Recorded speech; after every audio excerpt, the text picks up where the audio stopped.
In this update, David Seymour says tension between his office and ministry staff over the Healthy School Lunches program doesn't reflect badly on him or his staff. A scathing Auditor-General report has found only half of last year's lunches complied with Education Ministry nutrition standards. Ministry staff also made it clear there were tensions within the ministry team and in dealings with the Associate Education Minister's office. Seymour claims the report relied on people now outside the program. What it reflects on is that a bunch of people who were upset because they are no longer working on this scheme and are no longer supplying school lunches at twice the price are upset about the way we went about it. Questions over how a patient ended up unresponsive in a toilet at Waikato Hospital's emergency department, then died. An urgent review has been launched into the death early this morning, with reports the patient had waited 9 hours to be seen. The nurses' organisation says it's a tragedy and Waikato ED is dangerously understaffed. Health NZ Chief Clinical Officer Dr Richard Sullivan told Heather Duplessis-Allen they immediately launched a rapid clinical review. He was assessed by our staff after a couple of hours and then waited more hours beyond that. I don't have the exact number because they're giving me those details, but he was certainly waiting in our ED longer than he should have been. In New Zealand's shifting focus to premium travellers, and 2 new Boeing 787 Dreamliners will be delivered later this financial year. Kate Rickard has more. Air New Zealand is sheeting the changes back to aircraft and engine availability, a weak economy, increasing costs and high fuel prices. The airline says it will now focus on business travellers and inbound premium tourists and investing more in its biggest money-making routes. It still expects to lose at least $340 million this financial year, ending today. And questions surround politicians' travel bills as figures reveal 3 MPs spent more than $20,000 on domestic travel in just 3 months. And that's your update. To sport, and a closer carrot on a stick for All Blacks hopefuls next Super Rugby season. Landmark Anzac Day Bledisloe Cup tests have been announced to be played in Brisbane in 2027, 29 and 31. Blues CEO Carl Budge believes it will drive players to perform from round 1. If you think, there's an All Blacks team going to be named only sort of 8 or so weeks after the competition starts, what a great way to really launch the competition and have something to fight for right from the outset. Brilliant, surreal, incredible. That's how Black Caps batter Rachin Ravindra is describing their come-from-behind 2-1 Test Series win over England. And a double dose of penalty shootout drama at the Football World Cup. Morocco have advanced after prevailing over the Netherlands, while Germany have been dumped by Paraguay. I'm Wendy Petrie. That's sport. Tasilima Ivatolu Amo Radio Samoa. Party rock! Yeah. DJ. Every day I'm shuffling. Let's go. Take it, hey. Let's go. Take it, hey. Let's go. Take it, hey. Let's go. Take it, hey. Let's go.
DJ. Every day I'm shuffling, shuffling. Some things I see, even if I need the same, you see now.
DJ. Every day I'm shuffling.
DJ. Every day I'm shuffling, shuffling.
miezza americano. Quando si fa l'amore sotto la luna, come te viene in cave I love you. Faccio lungo mai, ma non so che fai, mi fa male schifo. Fammi con mai sono lontino, e passa come si fa in me. Le nome tua, ma le gioia in acqua, e poi va, o ma messo. Le cagua che le ole ngay, ai io sono fu ma lo loina. Also amore.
shuffling.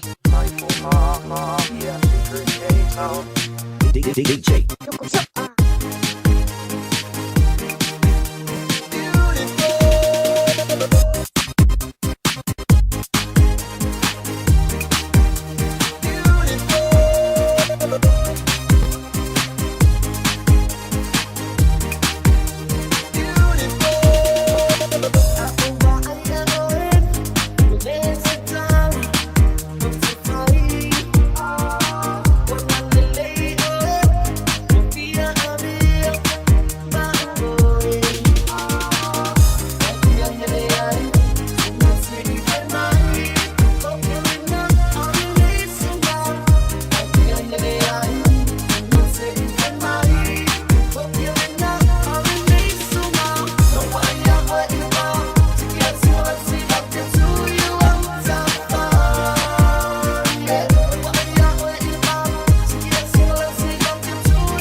shuffling, shuffling, shuffling.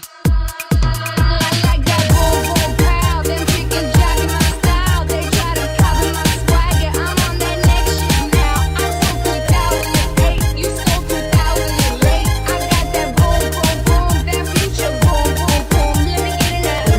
Boom, gotta get that. Boom, boom, gotta get that. Boom, boom, gotta get that. Boom, boom, gotta get that. You are the amber of my eye.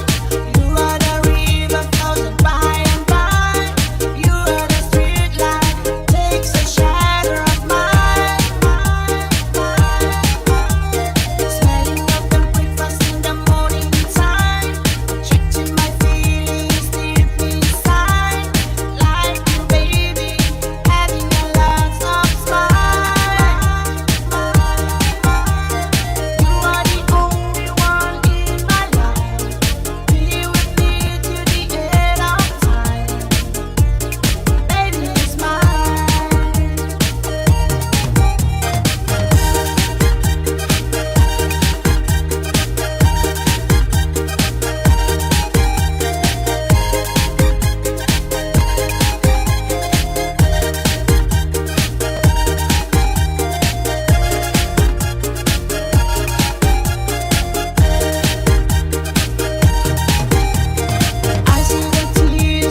shuffling. Let's go. Let's go. Let's go.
Alofa Samoa, waule ne yo kasu tialu, awar sui ya ngila wa le kio.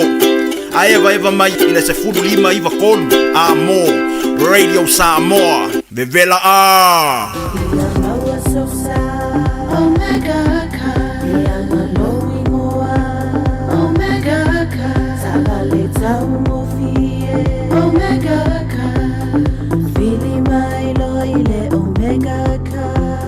Omega Cars, lua selau Cavendish Drive in Manukau. Pole telefoni o iba lua fitu lima valu tasi lua. Susu mai Manukau ne Omega Cars. Umalole keisile Omega Cars. Why did I join People's Panel? Because this is the city I live in, so I care about it, and I wanted my voice to be heard. Search and join the online People's Panel. Complete surveys, win prizes. Tāmaki Turiki, all together Auckland. Sunga o whenga whākau e lo kāwale fō maunga Max Ila. Seanga o ka amilo i au kilangi. Mo koe fwoi mai lawa i o tara i le Tire World and Auto Limited. Lea i mau aiso skoi ngā meg ma pa uka awari. A ole me piko sili. E ngā le lua lima ka alalwa i aso le kokongi. Le Tire World and Auto Limited e te maua hei ta awale ma pa utau ngō fia ia New Zealand antoa. Mo fo i se ti mag wheels mo so se tu ai ngā ta awale ma le telo isi au unanga. Warren Fitness i le na ole se fulu ta la pia i wha i lo i eina e wha afafonga le Radio Samoa i nei wha abitoa. Talia wins quotes, cue cards, maisi. Walau lo le Tire World and Auto Limited i le lua fitu tasi tolu o mo pa uta avale. Po le lua fitu wha tolu lua o mo le fale inisinia. Te alofa Samoa o Mr. Cowboy le nei. Whaafafonga ma mai mo mai pia i le Radio Samoa. Yeehaw!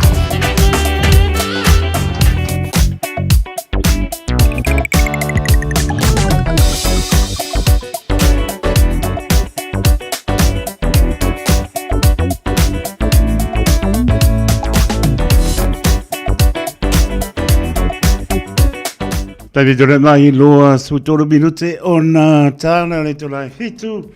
Tana fitu o minatu muli o tātou tana i pen paponga e le so. E le tauto mai o tanga vai o tipi o tanga vai o stapai ngā runga la wala. Te tonu si fir maro tātou sino o ai o pina ngalo. La ngai moto malao tu tolu pe au ngā benga ya mai se o le wanga i atu fo i e whai mano longo le fiafi wa e manuia whai vole nei aso msangavi i ai pea. Lo tātou tua i lo nāngare. Lei, lai tō lau papa, ia o le nau si fia, i la tō anga i mai apnopa, anga i mai pasi mai au pani anga i lungo le halo papa, ia o mkoa le mua le traffic. So venga poti nā mai Constellation Drive anga i lungo le halo papa, Glenfield Road, anga i tōta Picnic, o le mkoa, ma anga yan le munga ia, whai mani, e o mai mauta malawa, ngai mai one wa rota ngai lungo le lau papa o le na sabai ngai Devonport Ferry i lato o piki o lato sa pe ntu o tai hao o atu ngā luele o i mai ia le ua ngai mai ia pasi mai ia Bayswater ia o le mkoa slow mar traffic towards Hurstmere Road i Takapuna Milford ia le tulanga na o lo ia le fiafi sabai ngai taulanga Victoria Park ngai lungo le lau papa ia o le tūlanga nā lo ia nea fiafi. Ia le lawa le pai mani umai moto malawa le saonga le mo. Sa vai ngai au klani sipo, Lincoln Road ngai Henderson mo, tunga i Glendon Roundabout ngai mai pasi mai Waikato Cemetery, ia oma ia se singo le aso. Kuli mea oe ia nai New Lynn, ia vai te mo mai Avondale, ke le lope ke sau pasasa o mai Waterview Street ngai towards Points of Varia. Yeah, more for Western Spring was slower the traffic towards Craylin. Tanga mai New North Road passing back and save on more slower the traffic. Apa ko tanga in my more my store road. You know winga ke more my longa my road ya lungo all the motorway nga I Mangle Bridge. Yeah, 5 years is slower the traffic. Semenga le tau langa Simon Street nga kai papas Manukau City nga I Manukau Road nga I Rimwell Road, Meadowbank, St. John, Biggerton, Rangai, PMU, Olimquas, Lower Traffic, Ellerslie Highway, Mount Wellington Highway, Silver Park, Mquasa, Ngai, Dino, and Fiep, sing my early map for the traffic. Young, I don't know, Manga, Manga, going with File Fiafi, going over the Pali, Fifi, I was for whip. Level Fifi Mario, my motor Malawa. Yeah, so we're rolling Manuka Road towards Queenstown, Ioneang, quite slower the traffic by Mandi, Greenland roundabout along the motorway, the warmer young Mato, Aukilani, Saute, passing my Lolali Radio Samoa, passing for my to Wai, Mortimer River, South Moore, Essen Mangaya, flow layer traffic towards Takanini. Nakoi Papakura, Manuela Piafi, Manga, Mortimer. I le anga le lei o lo tātou tua. O le temi lau tolai mai le ua spruiwa minute o nā tāna le tolai fitu ia, pe ngā mon si pia malo le tātou tru, la tau na misi le tai au le valu, misi sulua, o le tungalu le fingalo, tali mau mai pei maota malawa, pe alama te anga ia nefiafi. Ia, tāne tolai fitu le awinatu muli o tātou tala pe paponga iai, awinatu tala le tau, apa le tolai fitu, aso I full malo le tātou tanu, tolu fitu tasi lima I patori numera, tātou emaili on the air at radiosamoa.co.nz, Facebook page malunga le YouTube channel, pā manoa. Ma wale po inai pā sisilanga I fi angamana alfanga pā tonga I kale sia manu, tali tolai malu, ia o le pau filipili, anga me po leo tamari o le atunu.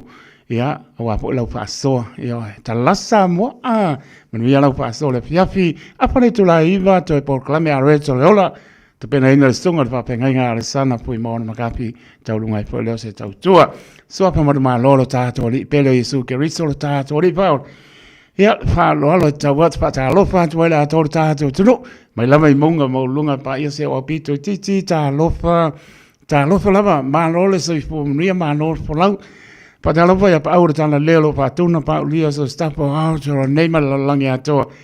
Ya ma lo le pale pa tail for fola. Ya wani anga mo e molon ma lo for pa tal patu. Patalo pa ya tunu mal tunu ma la ye. No fang. Ya le lo for le ni long si ai pe tato I manuia.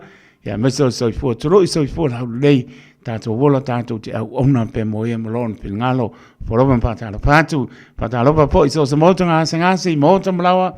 Ia lo pata o tolia malo le tunu ngase o tino. Ia lo fa le li o fo mai. O lana fa mana o longo lo pa iatu pa iane ia mo le manos.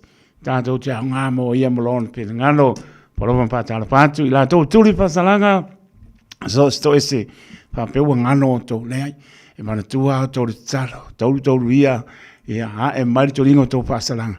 Ia wana ngona salamo pa ngongo tang ia lo pa pongo mai au te pa manatu tu ar salamo le wi walu o mala langi fenga I uye ngai u tua maota langonga mawado ngal langona le le o le fa mai so nge wo samu ia ia o tele le o makau mapa le maota lo tama ia ona te mai leo ia matoi fo la ngonga nge fiafi ia pa ta lo fa to pe lava ma puta mai la to lungo le ala o le whaonga ina telefoni e leo se whātonunga o tu alalo le Radio Samoa pai whai mario tau sa tau manuia I mauta malawa ia vi ia le li o le whaonga ina telefoni tele le manoa tau nu manuia ia tala noa le tu sa pe lua kula ia tau o fole alalo le mua le pasia mo li o le upamonia po mala ele kamakau male anga male kamangai o mai kamangai mese labar tu pulanga talapo ma losi le fuala o pasa aina tu lo le ava ona a mai ka mangai le ke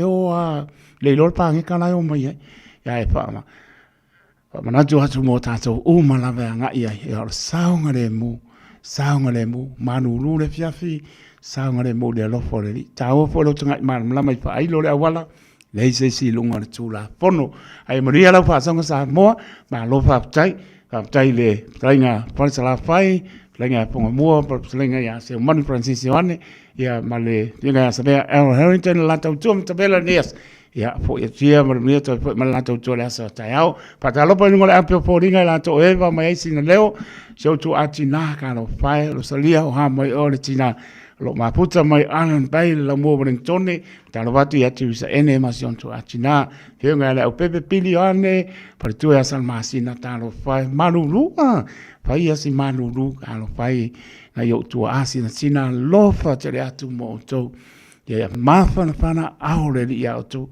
o le tau nei le fie ai o to na yo mato ka lo fai ya la fo ya o lofa le li fa mafa na pana tu ya to ai manuia lama fa sa ngo ne fiafi talo ba fo i ya fa po wina tanielu malainga ya malato o malamo o misia ku so fa olena maputi nga ben wain malainga kalo fa yo o fa se lai wala o mai so wa ni yo fa yo o mai ko ma ko fa wai lo bantu ya lo so ma tua to falo maputi nga ben eva mai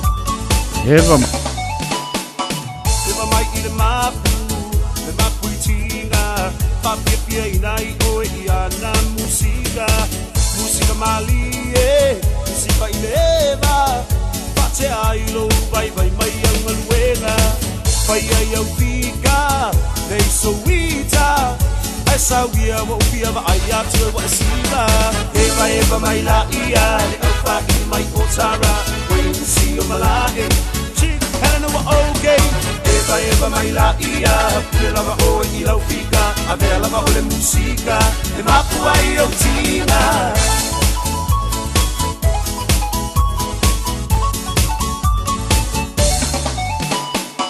Nai au paanga Nge vai vanga E momoli atu le nei Pisa nai o lo paanga Le ngata i au te roa Whapere lau rangi atoa Mo o ngai pia tau tua mo e Samoa E ala i le taleni O le musika Esa wia sei e pa pia mai a ita Eva mai la ia Le au pa i mai o tara Wait to see o malae Chick helena wa okay Eva mai la ia Pia lava oe i lau fika Avea lava o le musika E mapu ai o tina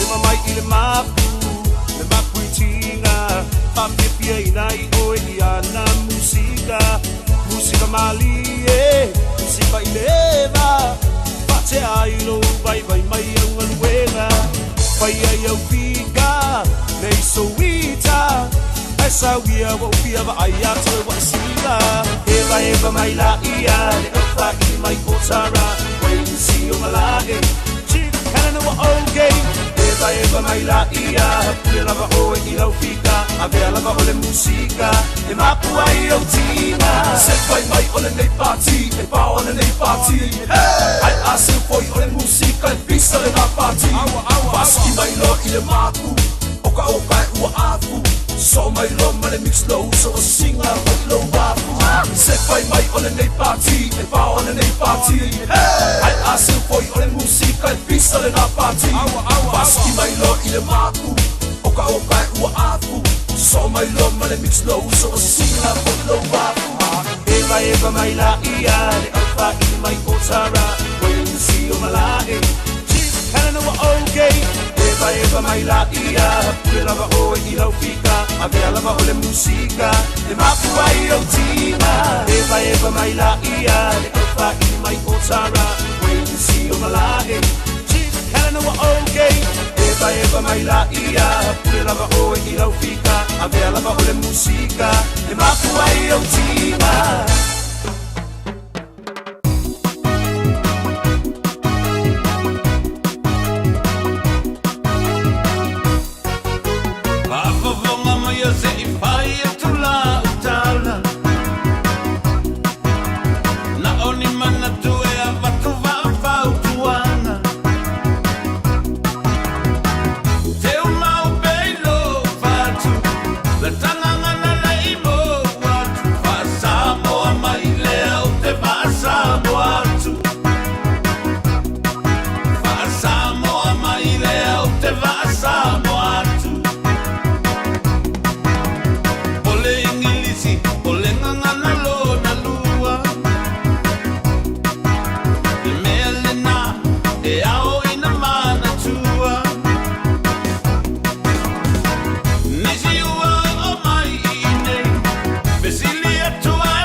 inga kunga fa. Ah, makua meleleia. O whele mo. Kua fa. E ai. Oi o simolo. Nā konga.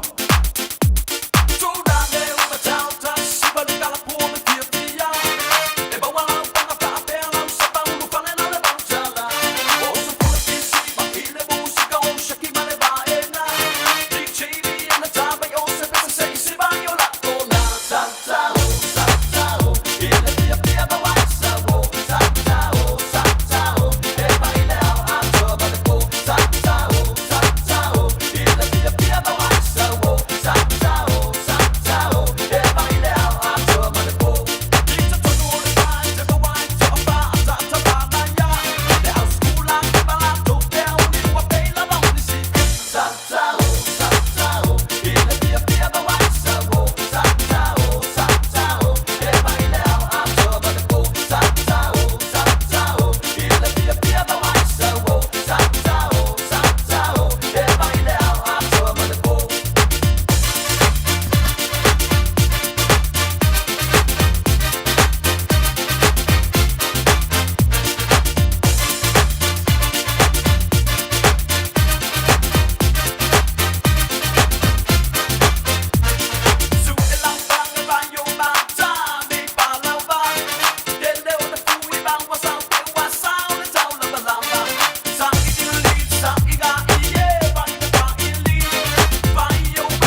Tala falava o le siufofonga le neo Samoa, le Radio Samoa. Usi mai alau whaafofonga o le whaapoponga fo ele nei o talafau mai Samoa. Awina sa mai mo oe e lau le tio whalongolongo le Radio Samoa. Tasili mai iwa tolu amo. Whatalo fole nei aso fau le tātou o sino, tātou whelo i fo i usi mai a le whaafonga.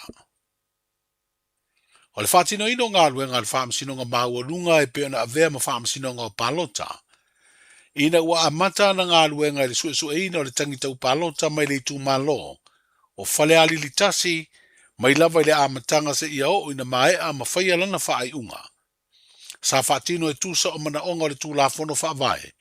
Whapere tū la fono whai ngā palota le tino. O le au te lenga leo se fina ngalo le whaamasinonga o talo sanga apili. Ale whaamasinonga maua lunga le tino. Ina ua mae alana ilo ilonga le talo sanga. Ale sa avea mawhaipule. O faleali li tasi le fionga to e lupe maui au tele poumu le nuku o le semo. Ma taunu uai le whaamasinonga o talo sanga apili. I le te ena masolo ia uma, vaenga au tū na whaavai le talo sanga. O le whinaunga i le a fio a ia te tau wha le whaavai. I le letu lai o le na talo sanga mana mōni mau. E lui mōni anga na tua i ai. Wa whaalia le whaamasinonga apili le na whaai unga. Sa tu avanoa le whaamasinonga, ai sa le talia le lo ia le o talo sanga. Na whaatino fo i le tiuti o le whaamasinonga, i tusi sa mania ma polo inga, e te tawai no o atu mōri maua le na tua ia le tangi tau palota, ai le ai nisi na o atu i le whaamasinonga. O mōri mau tauto o mai o na saini, le ana whao ngai su e suenga le whaamasinonga o palota, wa whaamalia ina le whaamasinonga apili, sa whao ngā e tusa o mana onga o le tūla fono. E ui sa fina wina e le talo sanga apili o ni mau whaalongo po le hearsay evidence. O te e nai e le whaamasinonga o talo sanga, ma le tasi o mau le na talo sanga, e whapea na pito tasi le whaatinonga o le ngā luenga a le whaamasinonga na suesueina le tangi tau palota. E ui e le io o se whaamatalanga le lo ia na fina wina le talo sanga, e au ili ei lea vaenga o mau, a le tūna talo sanga. Wa whairo ai le whaaiunga le whaamasinonga o talo sanga apidi. Le malosi ma le mao popo ai e ingo le tūla fono whai ngā palota Samoa. O lo iai le malosi anga e whaatino ai, e le whaamasinonga o palota na ngā luenga i le mea siri. E mawhai ei o na wā ili ma sue, ni tua inga o whinga whaalatua e mafua mai, i se whai ngā palota, e whiriwhiri ai sui o le pālemene, ina ia taunu u le whai o le ami o tonu, ma whaamalia ina ai mana onga o pūlenga whaatemo kalasi. Wa whaatu mawai le whaai unga wa solo i ai le tofi whaipule, o le na se eire no foa o whaleari li tasi, i le paia inga se furuvalu a le pāle mene. Na whaamawai le sui whaipule o vai maunga tolu na whiriwhiria le palo ta tele ia au kuso le tausanga umawai. Ma mafu ai le palo ta lai titi lea i tu malo, na whaia le masina na te nei o me. Peitai o le ato e whaia le isi palo ta lai titi, e sa ili ai se tofi whaipule o le tu malo i le pale mene. Ina ua solo ia i le whaai unga le whaamasinonga o palota, i le asonga fua le nei vai aso. Le na fua vai maunga tolu na manu malo ai. Le fionga ia lau timu ia wele se va ai le whaai unga, o lea palota lai titi ia me. E se furu morianga o whinga wha alatua o wha maonia, wha sanga i lena avea ma whaipule, e mafua e le tangi tau palota na wha ulu, e le fionga tai o li seu fiti ai masu, sa tau vai le palota lai titi ua maia. O ia morianga, o le ave le o tupe ma le wha moe moe, e wha atosi na i le whiriwhiringa nisi o tangata palota o le tu malo. O morianga lau timu ia na tua i ai tai o li seu, e wha ua wha maonia ma o le tasi o ia morianga, o le tupe tolu afe talana ave o se vaenga o wha aloalonga, i le wha lawi loa le vaenga wha upufai o le wha tua i le atua sa mo ua tasi, na whaia le fio anga o mangiangi. Wa wha alia le wha ai unga, e ui o se tupe na mafua na ave ona o wha aloalonga wha aleanga nuu. Peitai, o se ngai o inga sa wha moe moe, e wha to sina ai le palota. O le atu ina atu e le wha amsinonga le na wha ai unga, i le fionga i le fonga fitalai o le pāle mene, e tu sa mai e inga o le tūla fono. ma ua solo iai le na fua vai maunga tolu, na se e iai le fionga, ia lau timu ia wele se va ai. E tasi le vai aso lo to e se ai ma le atunuu, le taitai o le tātou malo, le fionga i le pāle mia, mo lana siaki whaafo mai New Zealand. O le asong fua le nei vai aso, na tuu ai Samoa e le sunga la uli e le mali e toa le ua tea polata e wafosi, a wala na siaki whaafo mai. Ma ua tau ave e le fionga i le minstao tupe, i lona tūlanga o ia o le sui pāle mia, le vai o ngā luenga uma le malo, le fionga muripola ana rosa ale morio. O le amatanga o le vai aso na whailo ai e le ofisa so upo le malo, le to e se o le pāle mia, ina ua mai a tau alumanga le pāle mene le vai aso umawai, le ana pasi ai le tala autua le tupe, mo le tausanga wha le tupe fou, e amatalia i le masina fou o iulai. O le fono wha vai le tu malo le vai maunga wha, o le wala tu wha i roa lau tele le na upenga ta wha ilangi, le tatala o le avanoa i tangata palota o le tu malo, e talo sanga atua i le whaia leo ngā luenga mua vao, ma wha mamata whatawhala o le tu malo. Stasi leo avanoa e mawai ngā luenga e totongi ma tawhi atua i tangata o le tu malo, wha munianga tau se leni. Mo o wha iloa i lea fono wha vai, e mawhai ona talo sanga tangata palota o lo iei masini ma mea whai ngā luenga, e wha atino ai lea ngā luenga. Ai mai se lava o le tu taua, o le umia leo se leisene, e wha ngai o iai se pisinisi.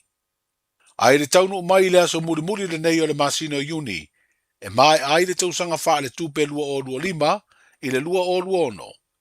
O le aso muri le nei e mawai ma le fisoa swani, e se lau lima se fulu tā la mo le toea e o a onga, le o lo tutongi atu e fono wha vai i tu malo palota uma, e lima se fulu ma le tasi. O le avanoa muri fo i lea ua ave le fono wha vai a whalea ta wha, i o lato utangata palota e to se fulu, na tala wha alua le se lau lima se fulu tā la, ina ia o atu mo le wha tala noa ina o lea tūlanga, ma le tuunga, e ave le komiti tele o le polo keti o le atina e o le manuia i tu malo, pe a le usita ia le avanoa muri. E lua vai aso wato e tolo poa i neini tali ali e to lua James Atoa, ma Fred Papalii, fasino i morianga o le aafio tupe ele elea, ini ngā yo inga soli tu la fono. Ona ele i mai ona tu whaatasia uma morianga leo, ona o lo whanga solo pea lātu suenga. O le lua fo i leo vai aso le ata pena atua i mase tali alo ia leo, i le taro sanga i la ua o moria, ina ia te tala i tua i ni a inga ma ua toe wha awa wai, ona tau fia pere vai ngā leo i wharipui tānu malala. O suenga o lo whanga solo wa lau manu i ai nisi morianga wha o popo, e a fia i lava le wha o ngā ina o tupe ele elea, e peo na mafu ai o na ave le wha tonunga al whale tupe tūtu tonu, i whale tupe o lo wha ngā i o i wha pisi nisi, e tā ofi le toe wha o ngā ina o nisi o te unga tupe nisi o tangata, o lo o a ngā i ai ia suenga. O le asonga fuana tūtula i ai le whamasinonga mawalunga James ma Fred, ma le aso sfutolo i ulai, e toe vala uai o la morianga. E ese mai morianga wa tula i ai le whamasinonga mawalunga, ma morianga o lo tua i ai le whamasinonga wha i tu malo. Leo lo moria whaatasiai ma le tamaitai o Nikita Charles. Mo whaatulanga e mori mau, o ia morianga i le masina o se tema. O morianga i o le whaio ni ngā ioinga wha ala tua, ma le tu ina atu o whaamtalanga se i leo.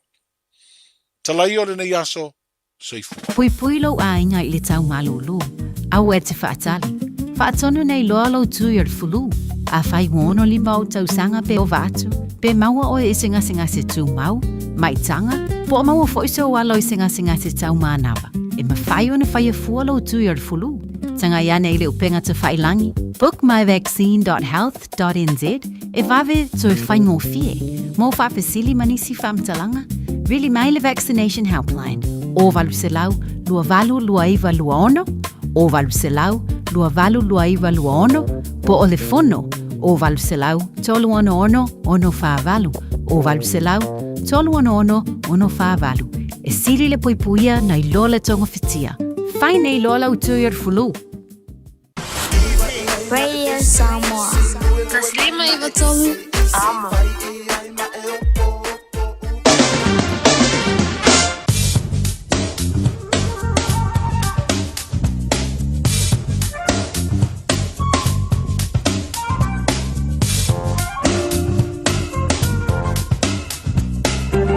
Toi whapongana maro lea tunu ule awina atu muli o tātou tala I pen whaponga I le so I le tautua mai au tanga maia tipi au tanga maia anga leile mtai o le langi moli lo tau soifua le tātou wola lea so a tai au. Toi whaponga sa whaponga o tala mai si o tātou tunu o Samoa. Sa venga tala le taulo tu mauri vela pamawina I au kilani sriva le mapan whana o lo iai au kilani Malona manu le po mkoa manu lua o atu lona maulano I le lima o le sabini yangi mai sau te sifo sulu mātanga o pere la ape me awa o po nisi maenga au kinani le so winga po nara tau e alele mai le aso a tai au o ngā tono le vai aso spulu manu le bera pa mawina mo a tai au lima po le manu lu le po mātanga o pere sulu lai awa o po nisi maenga o au kinani pa awa u winga leo le tau le aso tofi ho o kwa le saparai mana ia So lima la le mapanapana le stopi, so lima po le mapanapana I le aso paraile. Malu le malulu le po le stopi, e a iwa le malulu le po le aso paraile. Mainga ngā tai pane mo la tota pena iai. Hea wase a mai moana, pale anga ngena kalakange, saunga le mu, tolu au la koe fo I me marako. Pale tonu tau le soa pena po ia tai au, e o toa le stopi, manele tau le aso paraile, Ea maleasto nai. Ai leila mara pena mewa e sifia avele o whaola le ani pepe tupu mai. Nai te tā pena iai pautuanga le World Safety New Zealand. Maritime New Zealand tanga renga le ACC. Ea ole na. Ea sili lava le pui pui alo le tong fitia. Patalapa si o tātou tono I Samoa ta tono lo whaponga I le tautua le tasi o ono tesi maritasi pa mo. Ea tautua le Radio Samoa na tuani matu patalopa atu e tono e mamau. Ea, maanor pola patasi. Ia le li tono lang sia pe tātou iana wha mnianga. Maweturi tau si o tātou tono I Samoa pa uti mungolo au au pasola atoa. Lua sepul walu le bera pa moina mai Samoa. Ea, malona manu le whiapi lua sepul matwha. Ia, ai manatua e lau talo. Si o tātou watuno. Lau ele pele o tō pinangalo mo tātou loto.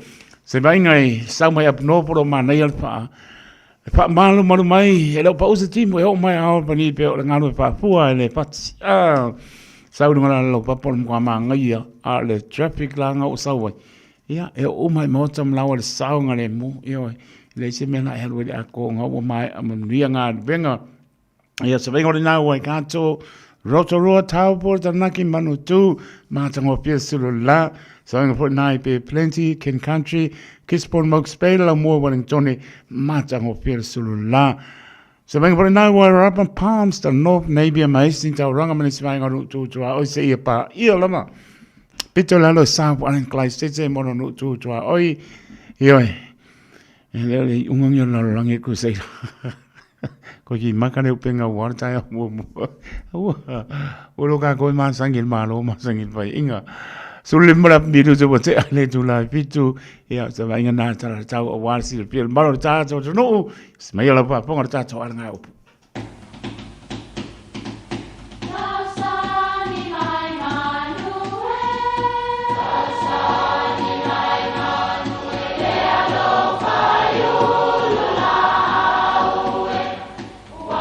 E o whanga manu I ululu o la au, awa e whawhanga I funga o la au.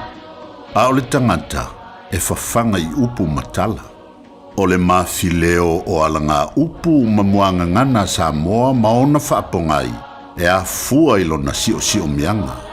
O lona lea sao I le whaatufunganga o le iloa whaale aso, mai le tautua se ia o ina pule.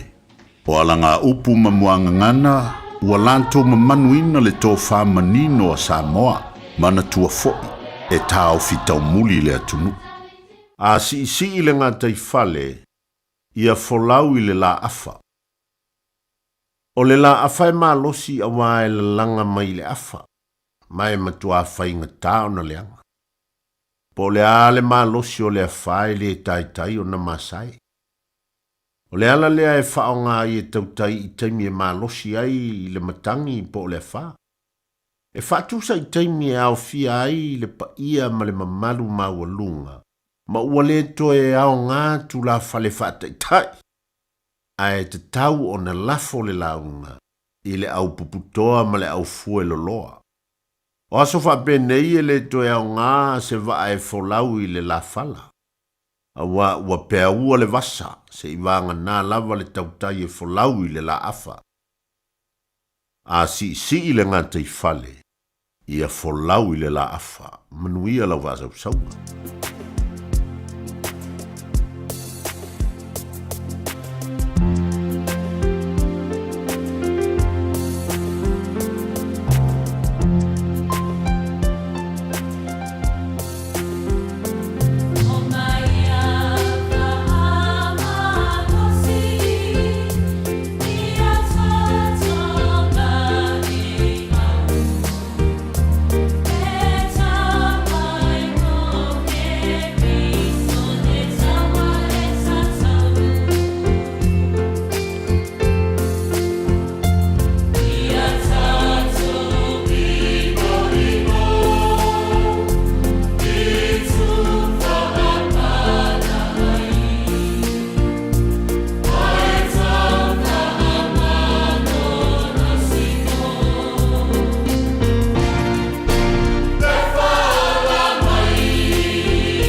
O maia pamanosi.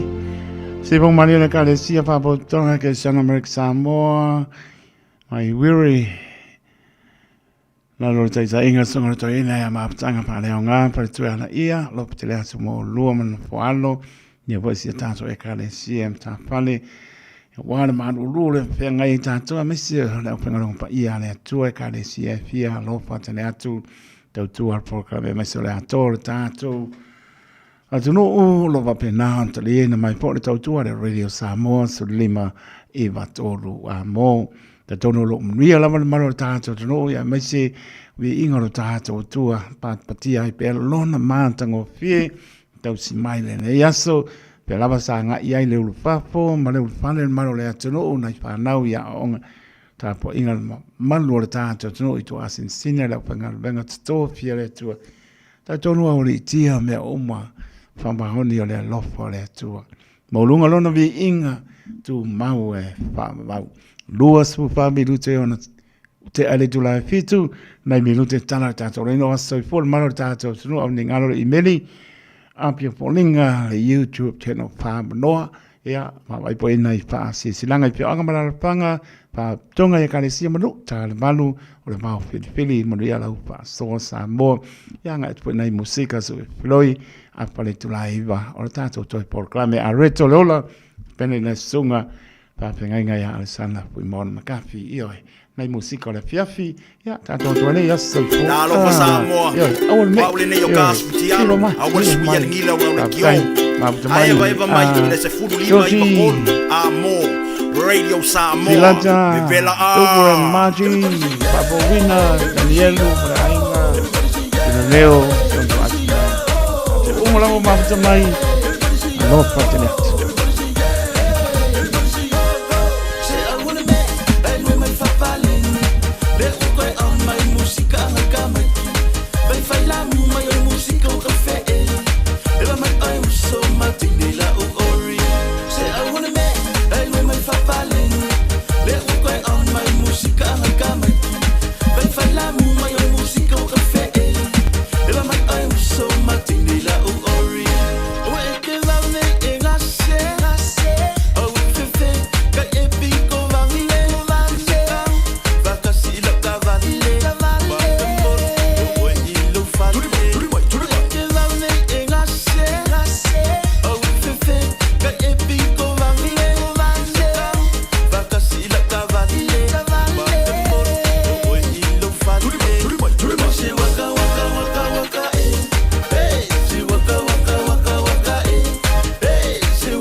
na o le Radio Samoa se furulima iwa toru a mo e tautuaina o e ilangu ngana fitu aso le vai aso.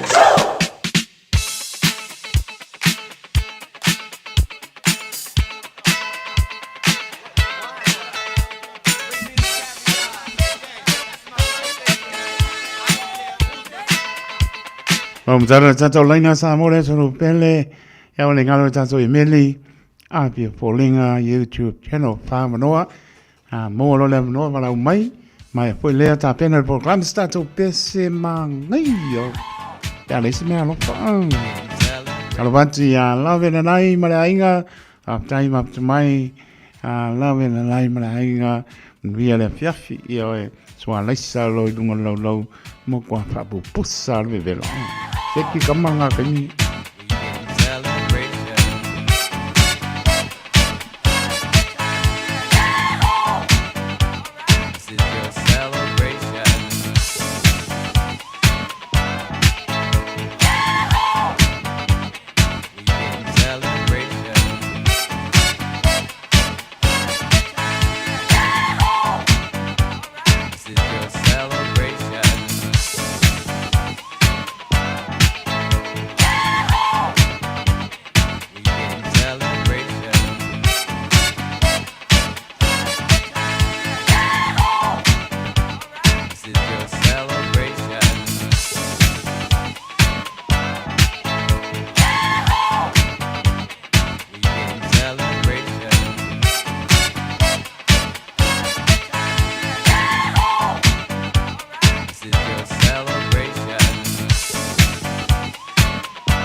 no tato lena se toi ba vai po in tato emaili api folinga le YouTube channel ya le lo pese lo ka ko pa tai no mia aisa ma puta mai pangalelo I tu za moe o I manuia le fiafi malulu ma ko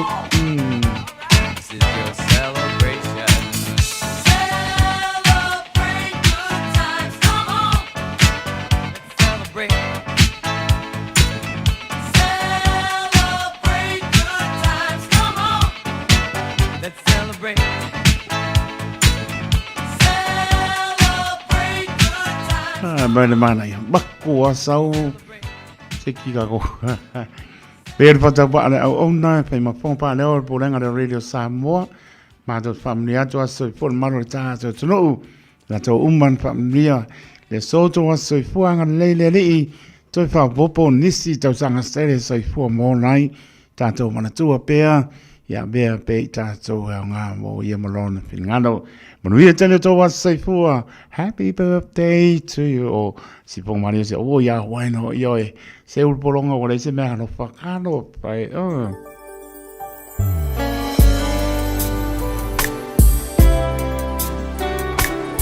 Ringa no nai minute fa si silanga fianga mana fanga fa tonga ka le se manu ta valu on le va fit fili Manuia no fa so Samoa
tu ile la lele yo fofonga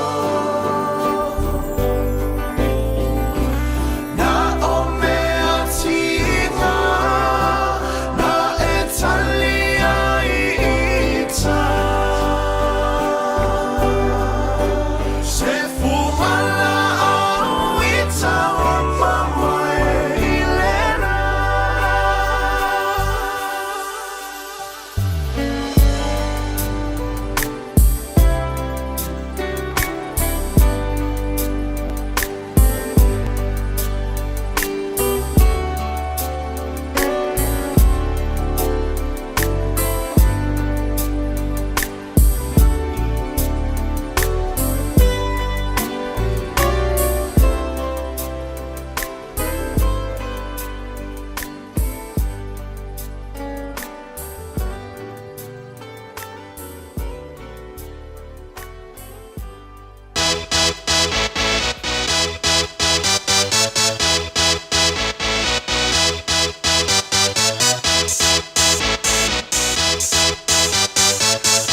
La misura mai su pitu minute ona tara le tulai. Valu nisi o tato pasi silanga I whianga mana panga pa tonga ia kalisia mano.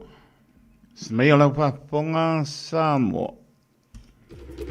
O ne ngalo sa lo minga o le tusi o le songa pa se ai man lo minga o le mau pitipili. Ma wai panu penga o Samoa sifo tutuila mano a o nisi o tartu o Samoa o alanga upu. O le mtapa ioia na matai na whainga o whaana lave. Pei o whai poiponga ma liu. Leo si o singa o ainga psil whainga o paolo. Si I pālo alo whalanginga e kane sia ma le tele o le ngangana o whaalo longa. O leo ua whaapa u e le taiminei mo le silifia le tau o le tātou tusi. Toi tu mai lalo le 5 ia le tau o le tusi.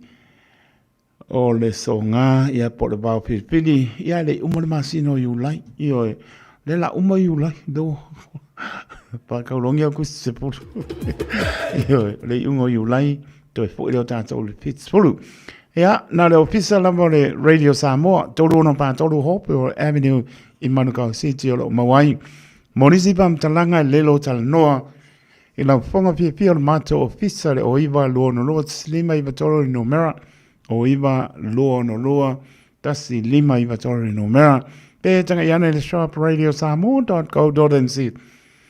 Ia, pe isa o ka maua le. Ainga se manu. I le apa mara whalo alo ua langa ai se manatu o le nei ainga. O nofo mamatai ainga sa se manu na tau pureina e whātaunoina I le masino I ulai lua oru ono ua whailo atu o tolo ina le nei wha moe moe. Mo le masino te semala storiwa lua oru ono. Tātou ainga uma o lo alalam papa au I New Zealand, Samoa, Australia, Malaysia o tunu. Ua leo, le upuna ua leo mo le silfia. No fom sa wha e pei on tal noina mo I ulai ai o tolo ina mo le masina e pei ona ta ua ia te sema ia molo tau silfia pa mole pa tai lo sai nia le nei pa san longa ia po le nei pa se langa le sa o le ainga sa se manu le tina ia se manu ana teni se manu la faele se manu yone wiki lifi yone tu sani se manu ba se a jong ti a pa tai a jong ti a sione tolu yone le antaua fono ya ta fonga pamuina pelesi se humano pa wila e mong tila ta sanga malanga pa lolo mangingo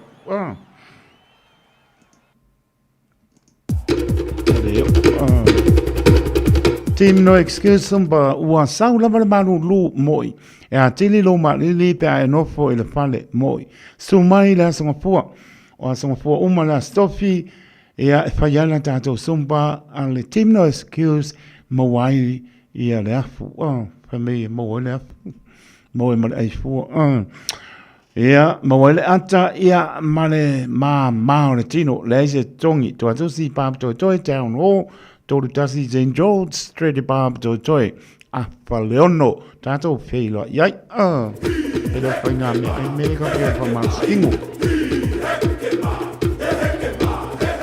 Pāsisilanga tāua mo le mautanga sa punawa palea lili o loa lalam papa au kila nei ai au te lei tāina maunga loa ia matatala le ta afi tua lua lea nei fo iai le aso o le ainga sa umani e mo lamba ona o whātalo watu wai pa ia o le atolo e wā o lea wa ta oto i langa tonu ua uma fo'i ona tūlau pua pa ia ma mamalu o Samoa mai le ai lama se tasi nā te toe ave sea Pasin toro le nei fa se silanga tāua i alom tam whanau o le nei nu o sa punawa o lo a fion papa au i au kele nei o le a whātau nuina le aso lua su limo i ulai lua olu ono i le tu la apa le se pulu i le taiao no fuanga le o si le fia whātau nuinai le tātou lotu wha manatu o le ola le PIPC o neanga wha mole le tātou maaputanga manatua mai sau taitai e was tātou wha marastino wha pia fo'i ha tātou la fonga ua si la fia o le nau lava ina ia wha mautu ina ma wha mausali ina pea le anu i luma o le maaputanga a walama si o tātou fianga i Samoa ma New Zealand nei e iai e manatu maulunga tātou tāra soifua mai a sopo atu iai e ale soifua mreola tātou whelo iai i le aso atu paina pai ale nei wha silanga le anganga whaeloalo laulo a fono mal komiti whaaftai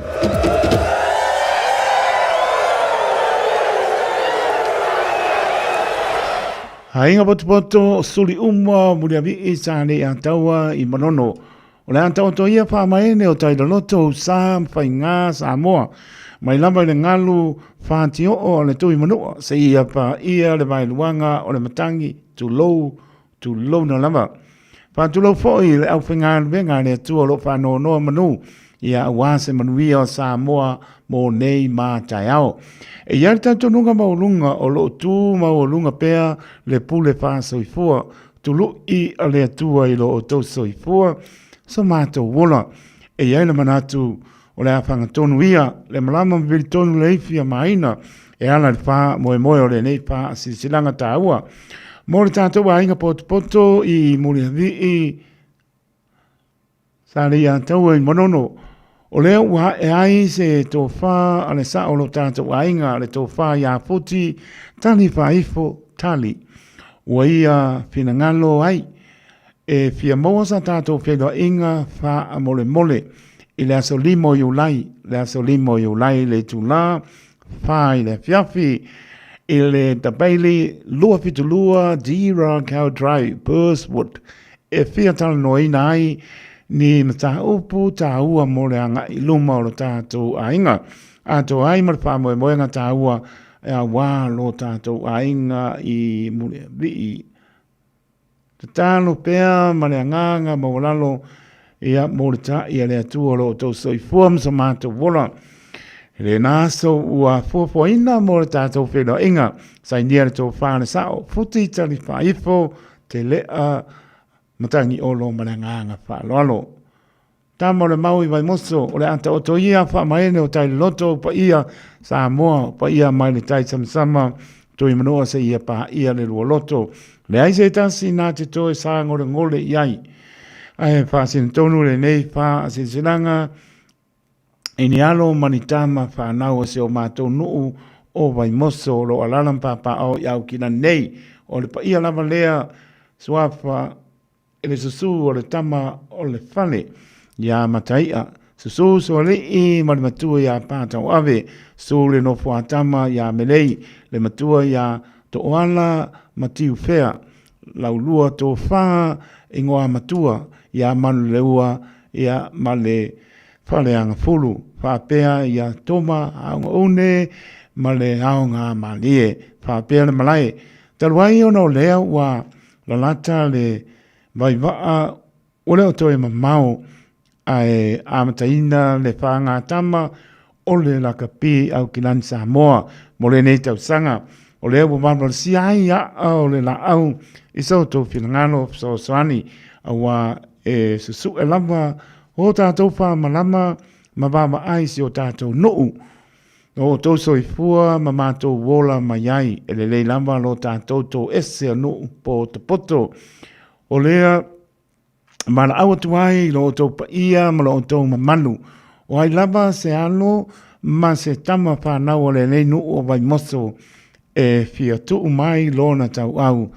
So soani i le tau mwhainga ma le ati na eina o le au lakapi si o tātou nuu e pele i le loto ma le anganga. A fio mai mtala mai au tātou ngā lulue whaatasi. A pai po i o iaini o tō wano o lo o iaile tā reni e ta lia ma le anganga fia fia. E le tau whaailoina si o tātou nuu na soifua ne ai nisi o whetū pupula. E malongolongo a i le nei whaanga tamo lakpi. O lea pāsisi la tuai, pia mōs tātou whelo inga i lea sā limo iulai, apare tolu i lea oli. I le kalapula ka pia le o tāhu oats, alo whangia i lea tua. E taita iatu lo o tōso i fuam so mātou wola, tātou whelo iai le aso e peon tā ua ilunga. Ia male pāroa tele lava, pāptai tele, lau a whono le aulaka pi tamma le mau i au kilani ni sila ona da enda i le mareaka. Kalanga nisiko mano. Ioi. Ta tono leo o nisi nao tātou whasisilanga i leas pai asa ma se mau pa mangalo le au ona. Lelo walau mai le o iwa luon lot slima iwa toro numera si le fia tili nisi o whasisilanga i ona tongi ia wale alu lumar tātou ngā ruenga pasa lau le Radio Samoa mai le pūlenga, le Radio Samoa mono mātou whātau wā, mori atu pamano, mori whāptai tēne lama le malo le tunu, lango mai whaamnia le atua. Whatala wātu no mia, aisa ma pangalilo, mano lama le māputa mai, mano le eva mai, sina leo, e ama se onto ati nā i anu salia, lo māputa man la mua Wellingtone, e mano lama whāptai. Oro minute on tāne o le tula e balu, i oe, o le tātou porklame, o le mao pili.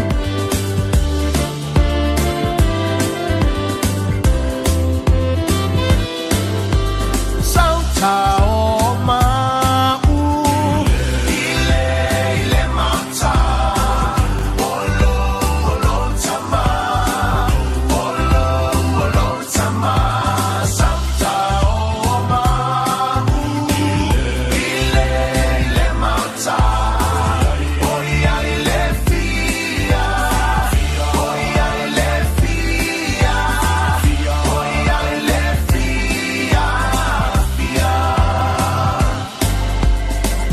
For I feel it's hallelujah.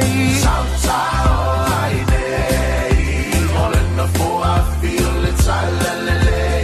Sauta o aine, hallelujah. All in the for I feel it's hallelujah. Sauta o aine, sauta o, sauta o, sauta o aine. Ele lo ai se tanga fire.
tate musa musa mea taulia ya kotuluma Fai fo i se swinga ua Samoa la ala a ole fina o masaili tuli tuli ole sini Fai mapa a moe moe ile ali I E tele fai ngata tele fo i o pua puanga Ai a etu lava tu uile atu ale anganga Fina o ya malo awa o se lumana I fai le loto mawalalo mawaleo no sai Bailo lima Sole sole se soy Bailo lima Se maka sole que bahia Se itau tu si fua fua Ule ai se koutu kua Ua vivili luma Baby jone mai leo tātou lama le tu la vanu sa mole tunu pene si mai lau pāponga le tātou por klame le vāo pilipili mana tua e tala lasi sa moa munu ia lau pāso. Arue, aruo, arue so mai so Arue, aruo, arue so mai so Ia sau foi sua mai so Ia sau foi sua O le tofa mamao ma le utanga o Samoa. O le vao filifili. O le ngasu e whainga tā o nā saina. O le ia I vivia e au au ngata. O le fue lave lave e le whaingofie lona tala talaina. O le papa mausali ua uma o na mamanuina. O le nei polo kalame ua whaingoina o le vao filifili. O se wha manatu. O se fangufangu o anga nuu manga I whanua. A wale fuanga lalovawa. A o si olo pito vaa le tanto polo kalame le au wha fongai. Ia mau le to vae. A wae tau fi ese le atu. Ia manuia lau wha sausaunga I le nei po. O awanganu o te pia pia ian Arue, aruo, arue so mai O ke mo I whapoi la au pui vangu.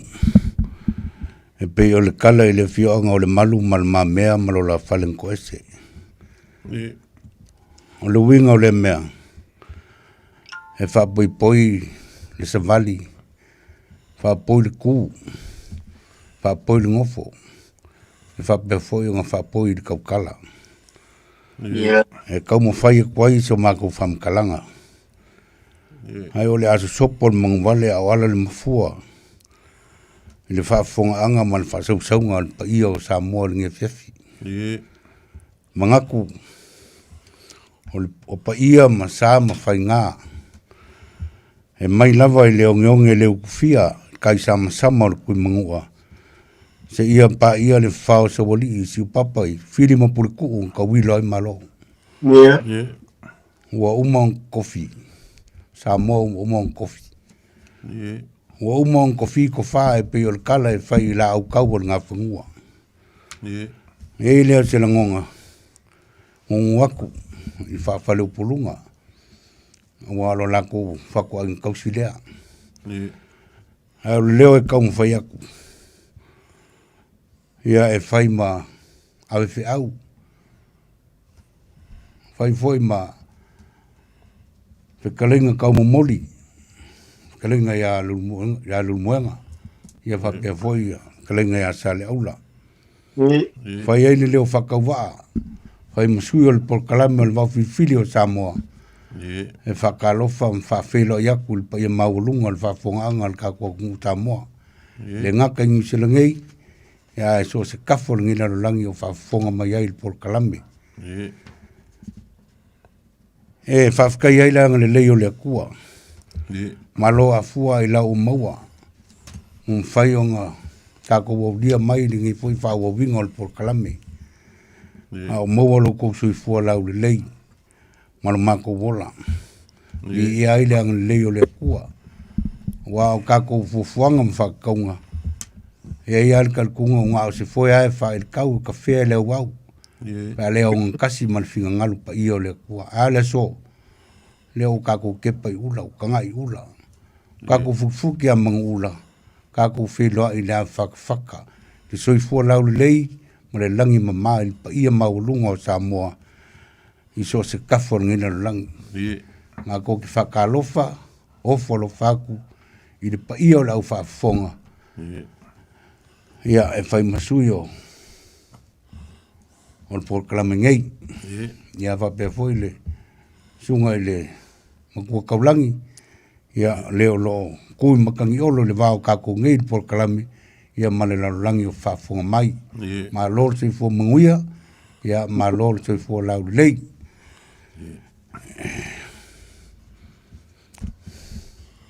Hello? Hello? Hello, kalai. Fiafi, kusa mau. Po. Hello, soy fua lo po. Ya, soy fua manguia le apa ya suka kingo. Mawar soy fua lau lei. Kusa mau yang lau kalai ngare mbenga warna ko pokalan po. Mafia e. Kuba maiya ni kaulang. Ia wage. Ele I fisoka I mai, fe mai rua vai aso ia masalo po vai aso fouka ko felo I mane fionga I kaulangi. Kai ho ya kusa mau. Ye. Kali aro ia sia bala wako warna ko pokalan malo. Nalo. Hey. Alo va tai. Ya, ang meu kupu nga kupu ko. Hello, fa kai mole. Ne ua longo fa fonga ngia fiafi Samoa ile. Kalai ku Samoa ngia fiafi ya wale. Lo fa malanga le leo le kua. Ya mo se foi le fa kalo fa ku imuli uma fa lupe o fa fonga mai. Ngia fiafi por kalami va fi filo Samoa. Ya manguia inga ingusila po. Ia. Ngako lo fa penga fo ya. Le ngai ku le langi o e mafuka mai manga ia. Ia fale a folau ki kele nga e ku mai I o e mafuka mai ai. Po sale aula po sa makau le ke mafuka mai ai. Kai. Sa makau. Mafuka ko sa makongo. E alo ai ku ngopo sa makau. Oh po. Alo le. Soy fua manguia. Ya o nge ko sa pa fo makongo mafuka nga ku asing. Ai o makongo ngai ko inga. Le upunga nga foi ele siro mo ko ngo oficina. Ko fe na sai ai sa fa folo mo ko na ai. Ai sionga li ko na la ku fa fo. E ka ma fo ko skapa ai se wo mai. Se mo la ku ye vai la pe. O ga sot. Ore upura le o ke do. Le mala maramba po ke mo vengi. La so mo siro pia. La ke ko por pe.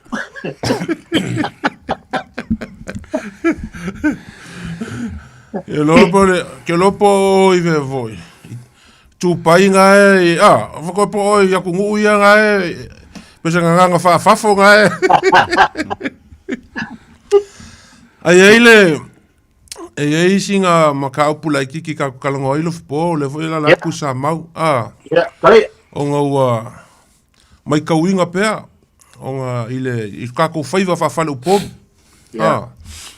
I le kaimi leo mai kauinga pea fo I le a vera fo ngai me o penka whailangi waka makamaka o makuai I mea o kupu kako wa kunguma. Ia ang usila mauskalia. Ia wa vai pea I lungo ngiso fambo mo ke kele ro kako kungu. Io kako whaiva lo filima. Ia ka ilo I lau ko falo fi po sale aula ia mle tenga mango vai le malu ya ku sa mau.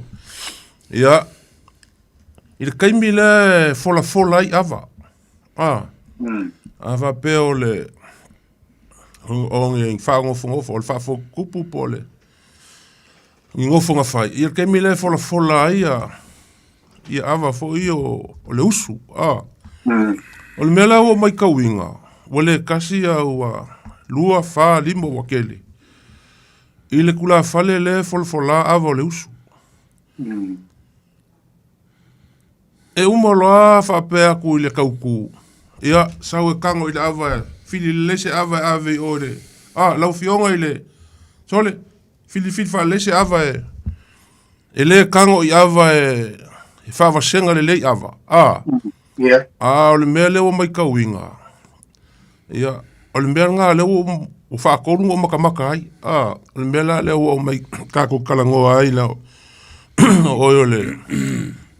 Ko o puleongo, le fwela la ku sa mau, ia maso vai.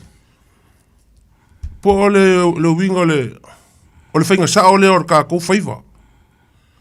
Ia wa ia, ia masangi whainga o whaia le mea lea.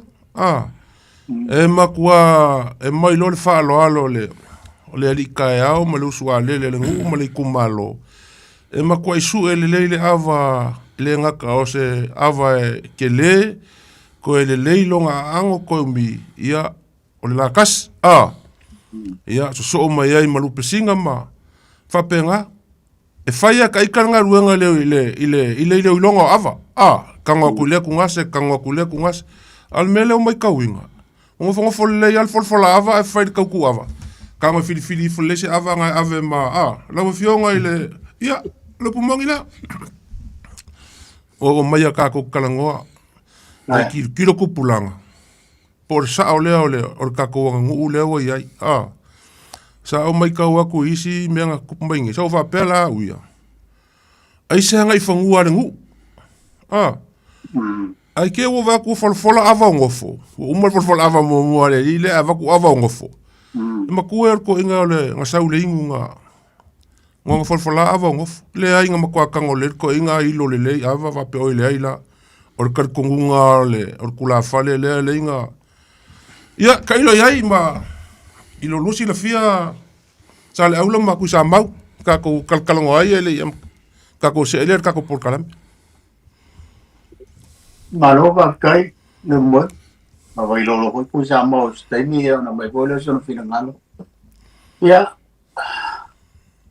ila ka foi kilo male tu male ngai fanua Samoa kailo yai ai kaliu ko ia po e po kuma ngai fangua le foi ala fam ya le pe ngai kalai pensalo le ai o ke no foi e ia se tu ma se nga se no e fa pe ai la wa kilo ele se me fa pe mo wa ile ai ama se me fa pe ai kailo le fa fonga mai wa al vai kauringi se wa pule al fa po pule al kuna fa de ya alila wa le o ko ye me vo le fa pe kuma ke foi ko por sa o le por si kai o vo ila mo filingo ava sa o ro karaima e ke no ko vo ye o ke po le por ko ai po le a o la fa bari mo ai ai fin le po fer la casi a fer lu pisino e wa ke e fai ai lo fingano i lo ma fa ku lo wa fa fo mai le tulo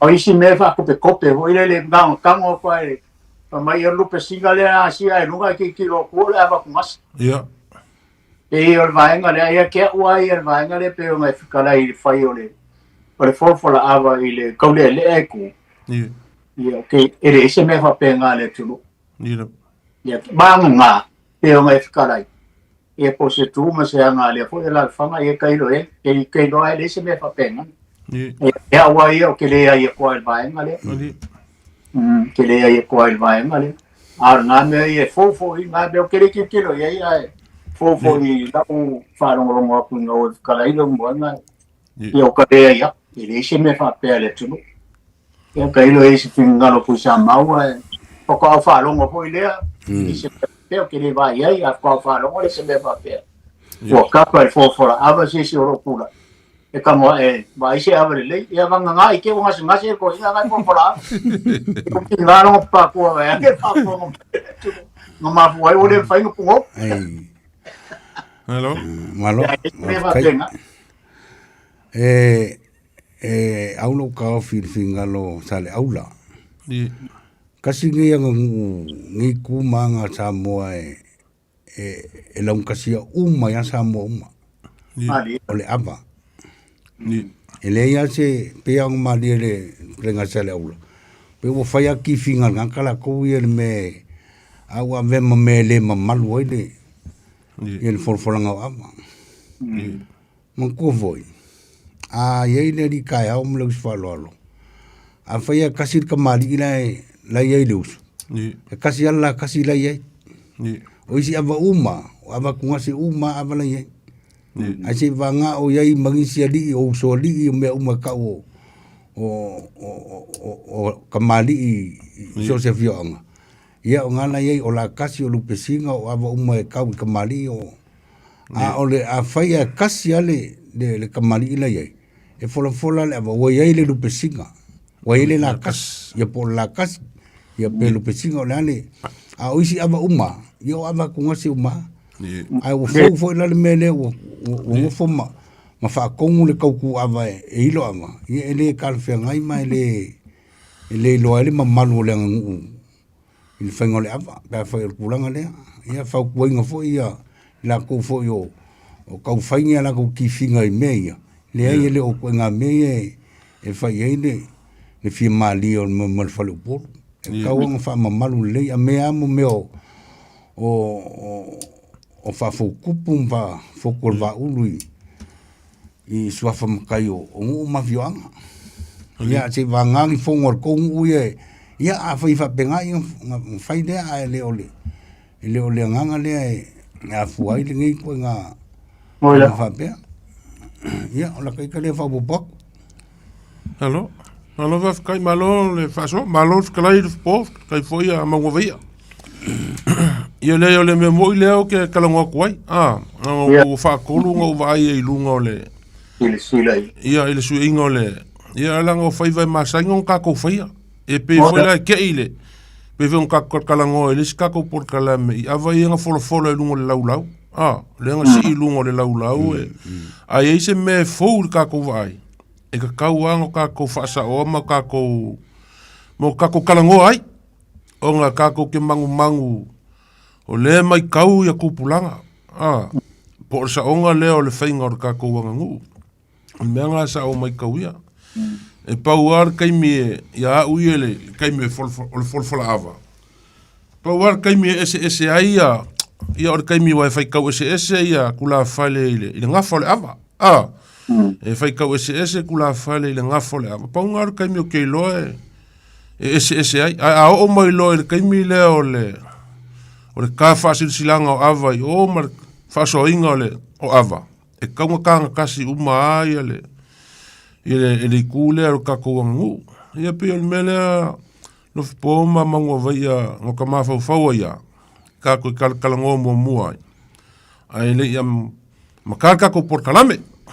Ia le laua maua. Ia a kongo foi fio mele fio ngar kaulangi le vai aso. Ia o sau mangisi me fou mai kako wakungu. Anko e whapopo kua le vaenga lea. E o ngafkalai e vai mai.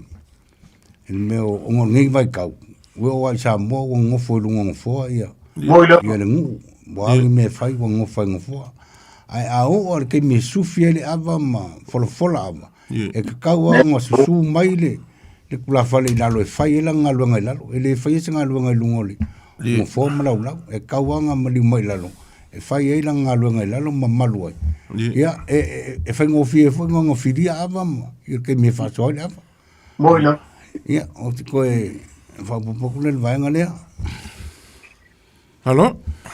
Dei al vaenga lea lang kupumena tea. A whai e kisi le fia ele a kokoro mas. Ia uke ngau forfora le ava masuki le ava. Pai ki le whainga e ngofo lungo le. Wal meranga le kup.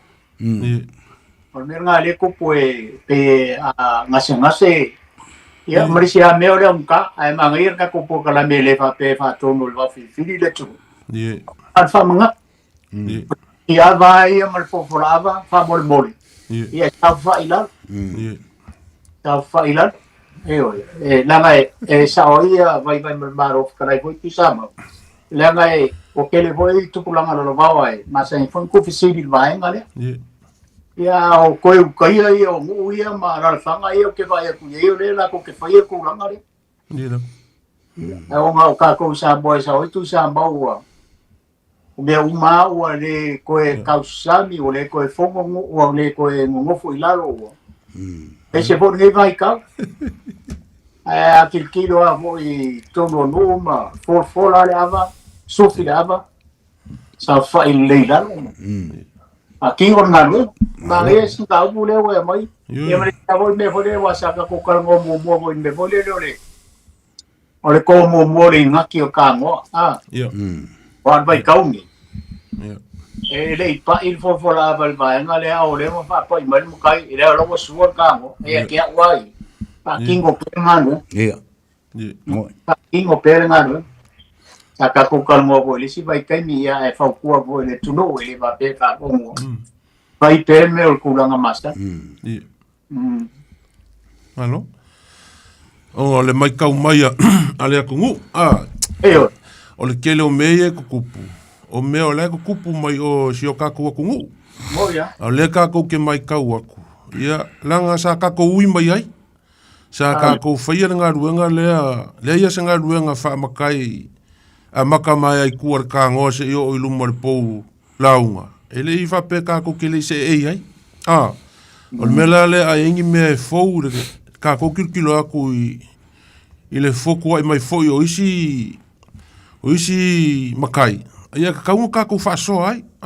Moia. Langa o le foi e whaakingo e ka le sia ma kupulanga i kukongo aku ngunge o kako ngofo ai. O le kako la kau le mau mar kako kuku kako ngofo ai. Ia o le meanga kaunga iai a oro le kaimila whaakingo le pulenga o kako ava mar ka whasilsilanga o kako ava. E kanga kasi asa mo i le melea. Ma lo whafkai mor kako whasoa. Ta kako kele i o kur kako maka upu. Ia, Samoa, o lo mau le kako le ki o ngei a kusi o le vau filifili o Samoa.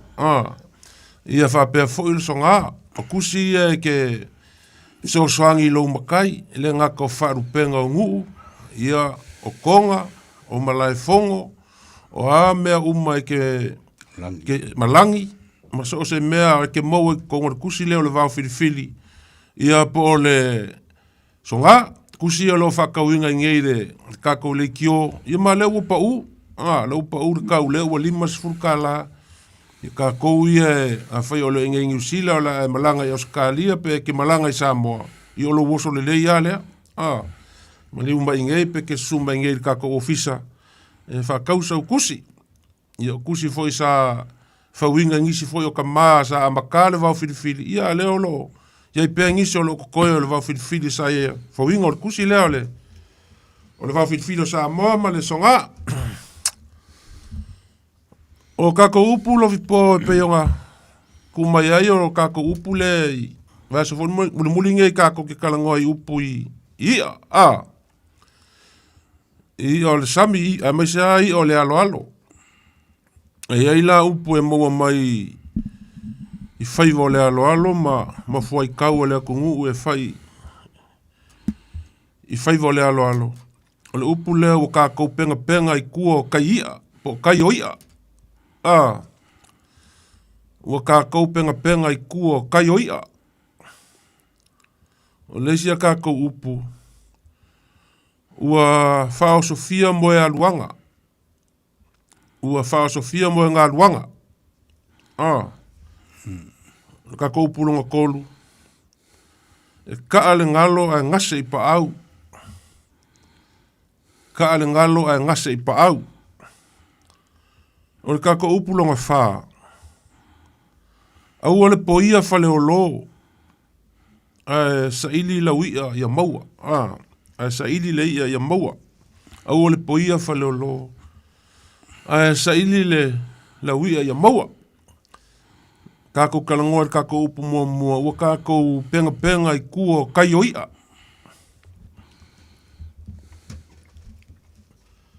O le aso rua sila fia i lea. Foi kau e maua mai i o le sami. Koe pau whangi o le vaso kako kalangoa i ia. Sa mauma. Po.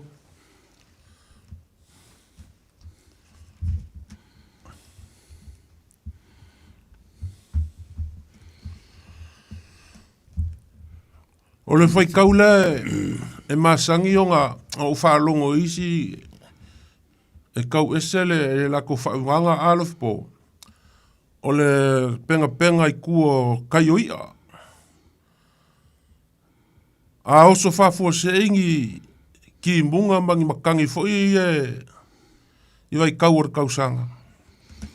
Ia e masangi o ngā kuwa ia e ka momo e ka mai ki whafua foi le maka. Whai ala kau ka alunga ma ka ele ki munga i whafo. Ia. Ai whapela upu ar kala ar ko inga pol au mako kua. Ele ma whaianga uma ki munga ia ma ko whakau kau lea se ilonga e uma ngā kapa lolo. Penga penga i kua kai oia. Peor kau wha makalkalanga ngā le wingo le upu. Ia ka ilo ia i le lua whaasoa e pe o lau ngā kau whaunganga o le upu.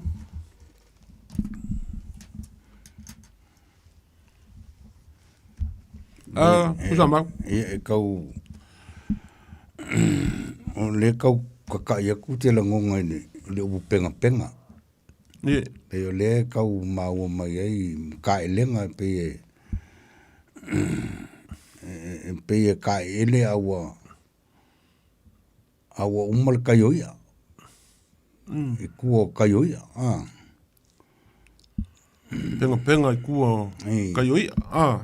Ioi, pe ka elenga inga wa uma kaioia. Vi kau la laka va penga se. La so finga ngala le upu leo le penga.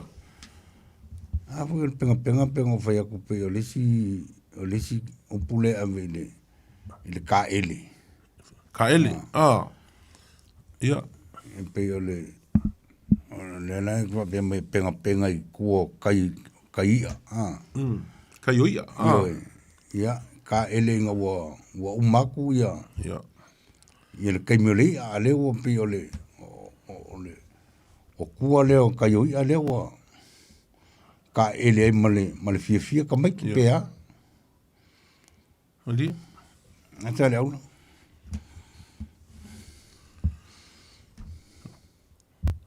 E wa le fa pe il kala ko inga foi le pe ava ko le ka fe kuri ka mai ki ma fa pe ia le ma fai anga uma ki bunga se longa uma mo ia e foi e le ma fai anga uma ki bunga se longa uma kapa lolo ia pe po pingelo po asi e foi e le pe ka upanga ku kusa ai ma e ka fa fe ngai ma le upulen ka ko kala ngoi le va so len ki aku ngai upulen ka kala ngoi le va so len ki aku ngai o le ia e malonga kai ngalu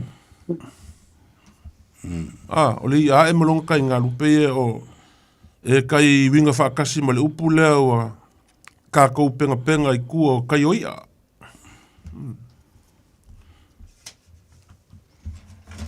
Alf po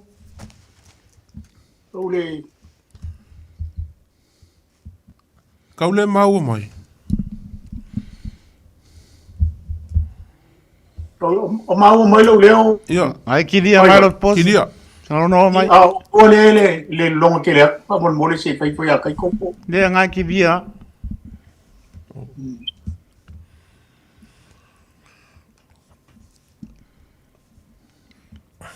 O mau mai ka ko upu mo le ka ko kalangoi. Le ka fa le kalangoi. O tato pena i tu o tai. Ia, tai ia. Ele ia ele o mau sa o mau ni mo ma le longa lua. Nadi. O isi upu e lua e lo mau. Ie. O longa le mai. Ia. Ku fa kas Alf po ku fa kasila upu e lua le upu le vaso lan ke aku ngai mal upu le vaso ngai. Pe aku fa kasila e fa el forsanga le. Ar kula fale po le makai e fa el nga forsanga le launga. Wa pe le aukunga or ka ko por kalame. Ia kalangoa malama le upu e fa el forsanga wa si la fie le winga. Fa pela e ku fa kasila upu le vaso lan ke aku ngai ole ia e malonga kai ngalu. Ma le upu le o ka kou penga i ku o kai o ia. Ia, fa pele ia le o ka kou penga i ku o kai o ia. Ua o le ia e malonga kai ngalu. Ninge ia so fa kai o le o ka kou penga i ku o kai o ia. Ua o le ia e malonga kai ngalu. Pe ku fa kasi upu e lua e mawhai o nga whai e se forsanga o se launga. La so finga ngalo li iku sama. Mo le. Ai mo kal fe ngai le fa ngai ngole. O le fo yup. Mo te fola sanga makafu ngale fa penga pe o ngai kalai o ka ku penga ngai po kai ia. Mo le ia e molong kai ngalu. Ia e fa kai o le wa. Wa fa ka winga fa mo pe o nga. Ia. Ole Ele kakale me di maile. Ile kako Facebook pole ale me ka ole penga. Ia kasi ngā whawinganga ole upu. Ia lenga mau a koe kusa mau. Ua kasi ngā ole upu whaaloalo e ave ile ole whaamalu po ole penga. Whea ia o ke alu ke whaamalu. Ia alu ke ia ole penga ole upu whaaloalo ka ele. Nea lai kau mau mai kako upu mua. Ne pe ole upu le kelinga whao ngai. Ia voi pe a malu kupu. Ni au le sio. Yoi. Au penga. Ia be e wha maki ia ka elenga Leli.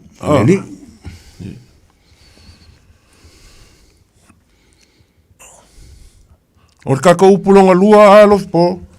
Ia. O Whao Sofia. Moe ngā luanga.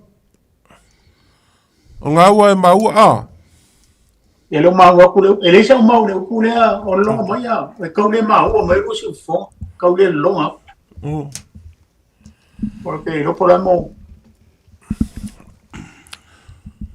upule ua Whao Sofia.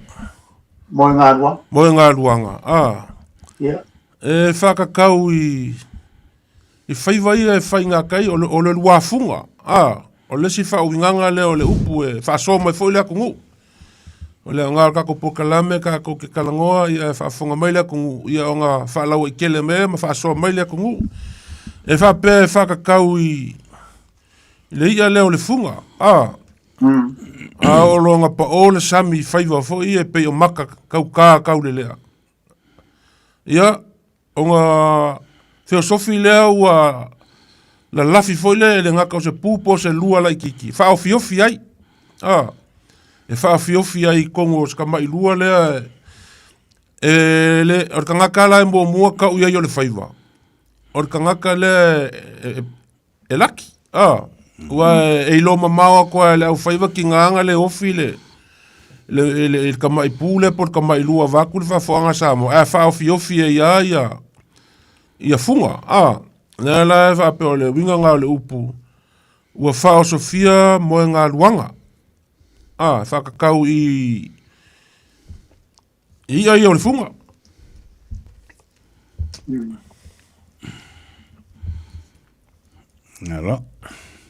Alo. E e kako upu i onga kuaku e le o le vaso lenki wa kua sa kako kalangoa i le upu fo i e winga kukusa malea. E le mawhai o ngā moe amu ia se ilonga e pa o le sami. E man kua le whapore kakalangoi le mau aku ma kofa E le mawhai o ngā moe amu ia se ilonga e pa o le sami. E panga kusa le leia ma le upu lea.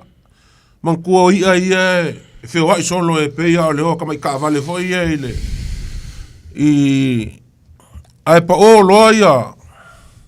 Ia whaiva fo ia o le po makakau kāma Ia onga moe loa lea. Le whape le mwhai onga moe amu ia se ilonga e pa o le sami. E winga kukusa le leia la ma le upu lea. Ia. E winga kukusa ma le upu lea ua Whao Sofia moe ngā luanga. I man kua la e pa o loa le sami e ua loi ia ua funga ua whaapukupuku ki nganga le ofi se ska mai pupo ska mai lua. Ua whaapukupuku ai onga le o ke kei ma fefe.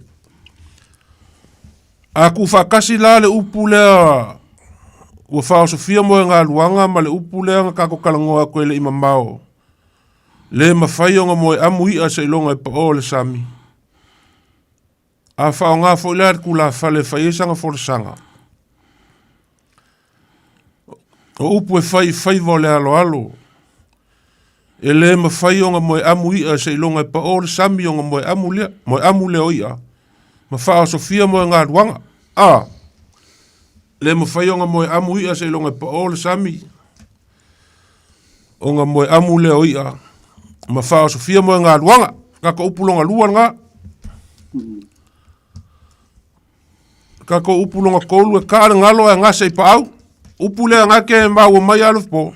Ia, le ma wapu ele kikia e pea singa leo le kikia ro tu fonga. Ke lo ko ma fo mo le internet pea. Ya, o le upunga ka ngalo e ngase pau. O la se lu ka ofi. Ole mau o kikiro ia anga ngafi e va peo o pau. Ele po le aro ole le vao. O vai salama sa ka o se boy. Ya, mangko boy ole ngalo pe nga ke bu se fia pe ama ka mai le be ole e kupu mo o funga us. Ya. Ya aru pule boy le foi le ka ole laya. Mali. Ya wa kupu funga us ole laya ai mo wa ngalo. Ya tambala ole mawai fa pe ole ale e mo ke le alo le vao o vai sala ma sa ka le menga le nga po le ralo nga ka o pa au ya ole fa winga inga le kala male fa winga nga le po ya fo e fa ka fo le fe bo solo ali wala mi ole le ya ole ya e mo fa mai ole a fo fugaus ya e mo ele aka ole laya ya uma ole ngalo ole ala langa masangi ngal fa bo solo ole e fa ka ole ole upula le fa ka ole fa bo solo a mo lo mafkiam ka polo lo ngai wa kai e ka al ngalo e ngase ai pa e ka ai ko ngase ai ol menga ol mai e ase ngalo ole ngalo e ngase pa au ole fa winga nga le puila ki kilo e ile so naf ingo wa mai o ku bai ba e va ngai e se wo mau e malis va fo me ko le tru fa so mai o la u fa winga nga le por nga ka mo le le fia fai se me asa ai va ne fa fonga mai le tunu ngalo e ka are ngalo ia e ka o lo mafkianga ia pa manko lo ngai na tu vinga lo le kusamo ai ke bo lo le malo ya ki dia le lo wala le pe fa singa le lo ko mo ku po lo ke fongi le fa ko lo so alo po cầm phơi xe pha để ăn mới đâu kết phun cái này cả là ngồi vậy cái này sao đúng không po ngay cái gì mà ya à tay po ya le leo la le pha rồi coi lại le voi le quá ai phải xin leo lại kít kia le full day al volume ngay cả como sing Eso fin ngalo ri ku sama le upule ka le ngalo nga sai pa ole pia kule krenga sale ole winga ya pa au e fa pe ole ngole ole au le nga kai fale o fale lumpo e ka ala mali ole ngalo ai e so se onga sami ya a kaulangonga lo le ngalo yesinga la kau fale kongulanga ya onga sulu le ngai i pau ya veo ngai e avo le au le ngai el wakwa ya el wakwa le ale ma va ko fa ko ya winga lo ko winga kusa foi la malau kalenga le va pe kangaka vunga le mau solo ya ai falong kula umu lima ko amang kula inga ya o tu winga fa penga ole ya mong ko kusa foi ma ya ngai ese like ia o nga o le ia le o le ngalo wa kele e mo i lungo au o Samoa kele nga vai i lungo au le i longo fiel lang boanga i fo le i o wa le ia le langu nga o le Ia, e whapea foi la, o le ia le kaa i o ngā sami uma, ai mo sa lungo o a au. Ia, ai o lor kaimi wa la ngonga le ngalo wa lakar kaimi o le a, ia, e au sulu ai o i pa au, i le au ngai pa au, le maula ngai pe vile ngā wako e lau fili. E fia e kofai a maunga vaia. O le sila mau va pe, o le a au nga e liu maa ai, o le si mau va pe i eili ka mai fafa. E rua kua le i kei minga o lakanga pe vakur fafonga nga samo. E roka e moru kwa inga ia mga loma kwa ia. Ia nga i eili fai kaunga o le ka ale ngalo a ngase ipa au. Ia whauinga la pe o le nga e kalaila fipo. Ia a kako whauinga nga i le winga. Ia le upua le o le e a pua kwa i eri. Ko anga mai mea whai ar kaku a inga, au e ke whea lua solo mai le sau whalewelewe ar kaku a inga. Wa au ar kai mea kupu mai whalewelewe ake oe. Ia, e ke kua mai ai lo a inga e ke ua o lo a inga e le, koi ngā me whape ngā a whai whalewelewe ar kaku a inga, ma so mai kukong. Au ar kaku whalewelewe ar kaku a inga, ka pe mai lau kelfongi. Koi ngā me whape ngā fwoi le ka ale ngalo e ngase pau e lele ko loa e mau le vai pe ko inga upu e kanga kasi va penga ka ale kupa e failonga lua pe upu nga e kanga kukusa ma e le ia fai ko fala velave ma ko anga mai fai me ka ko fala velave au le ka ko fala velave asu mai la ngumela si voile o lo ka inga voile o le banga le fei roi le kai sau mi fala velave mangi me va penga ia ai ro wa ai ro ku lau pe wa makang kau sui fo ri ko pe kau mai vo le ali fai ro le punga ia sa wa le vo le fai le vo le ro nga ka nga ro nga se pa e le wa ka le wa ko yo ma ka ko ai nga yo yo ku ye na vo fa fo mai le tunu mai se ko pulang no va fa ngai da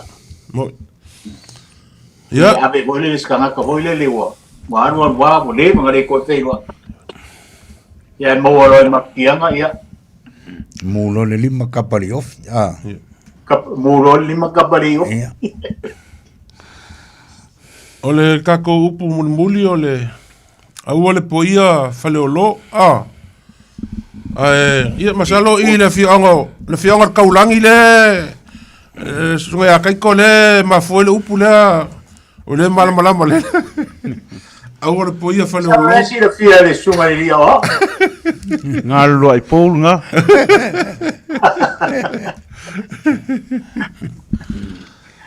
Va pe ole. Ole kifi. Ia, ole malanga le lio. Au so vai pole.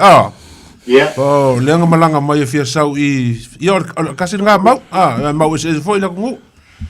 Malanga mai sau e asi longa inga fale asi. Ia sau wafe I fia malolo le maoko. Lilu maiava. Kuianga lilu maiava. Ia ngala ai fi kau malea e mai o le faiva o le akali I o koe inga whai akulo ia. Ka ngoi fori e vai se I ke fi kau mawhai. Ia ke lea I o le whaiva kanga wale koe inga kanga kifi. Ia o le kanga ako fiki kifi pau le alo le pou le. Pou le pou. Ia ngā or kalamasangi. Ia lea. Nga o kau meia le li su el kifi su el nga ia fa pe ko ia li mai ava o ali le mo mai ri el fai volo kariri a un ka ko su e mai lunga ali me fa kar mo le sami o el po ia fo fa le lo a ka su ia mo le ele fa ngo fiele mo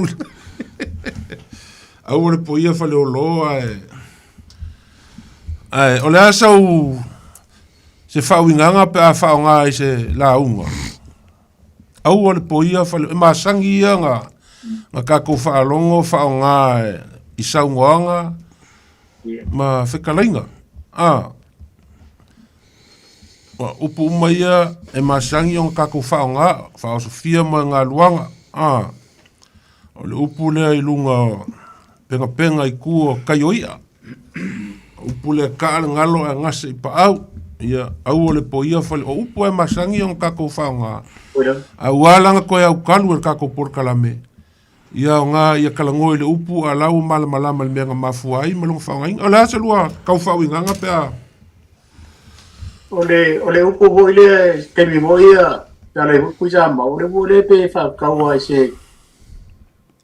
I se tangata hoi le po ka ika hoi o se wa ka ngau kele inga ia maua le mele ka ke manga o iai. Ia maua le me mana o iai luka wha moi. Lele pe o le winga o le mea ngā mafuanga ngā ra inga wha I le po. Ia su ele ia le al kamau. Ia ngā ua o angale wha ia po ngā le ku oi malai mani.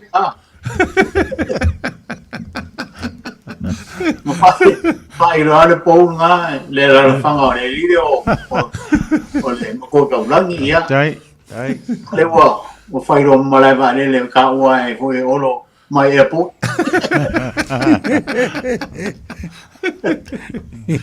Aku hoi lea ka ku kamawhau whauhui. I ka uho e le turu ai masia nera whanga wai kele fui. Kele upo e moi tono nera whanga. Adila. Moi le leile skalainga. E te ia o se au lea whauhi nganga o le mea skaka hoi le ngau ai nga ia maua lele mga oa.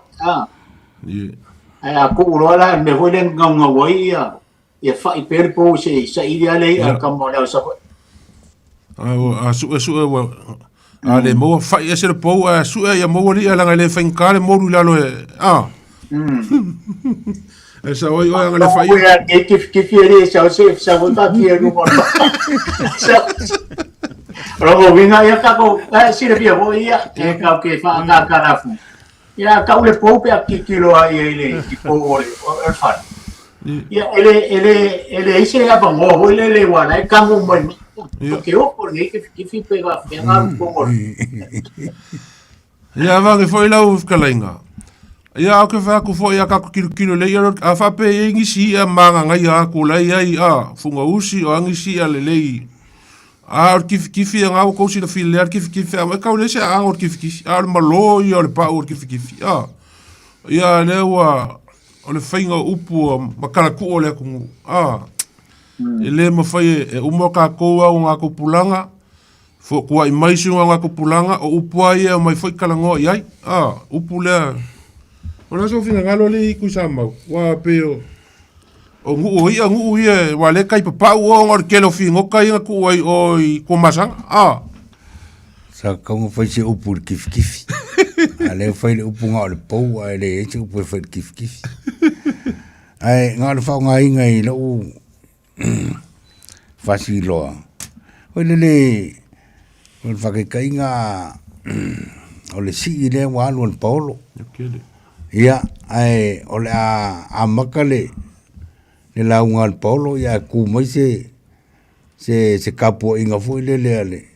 Ia o ngā koe whapea kule se whamarurua kwasi o kapakasi a ngā I kapo inga e whainkāni. Ia ngā whapea mai leo le o le malo konga po le ia le ai aua o le po ia whale o loe ngai ke le lo avangoa ia pisi paunga whaunga inga fu le laka mai mo lako fie whaunga mangai O le upu e kosi lau ki ai le nganga I le vā whelo ai. O a inga o ngangaka se ko lua. Ia ma ngia fio anga. Ia peo le ngakau mau mai e kuisa maulo fo I kai kongunga le upu pe a whaonga. Nga fo I maanga ia lo finga ngalo lo fipo. Se mea waka ngau ngaua ia maua ma. A le mea lea peo ngale I le vā whelo ai fo I le peo le kau a maka aku le launga la ku aku marika po inga ngu. Ia koe whapea kulo I o ia. Kamari aku se I o walo I whalanga le ka po ia. Malu aku sa mau re aso. Ia whapea mai o ia. Au le po ia foi whale o loa. Whai o whaiva ia manguia launga. Pio sa unga kau whauinganga. Alo. Ai. Mga kue, mga kala ka kolenga. Alo po. Kala ka kolenga ka ko faso pa. Ya. Ara ka kolenga ka ko faso. Ile ngefiapi. Ya. Alo mo kala ngefiapi.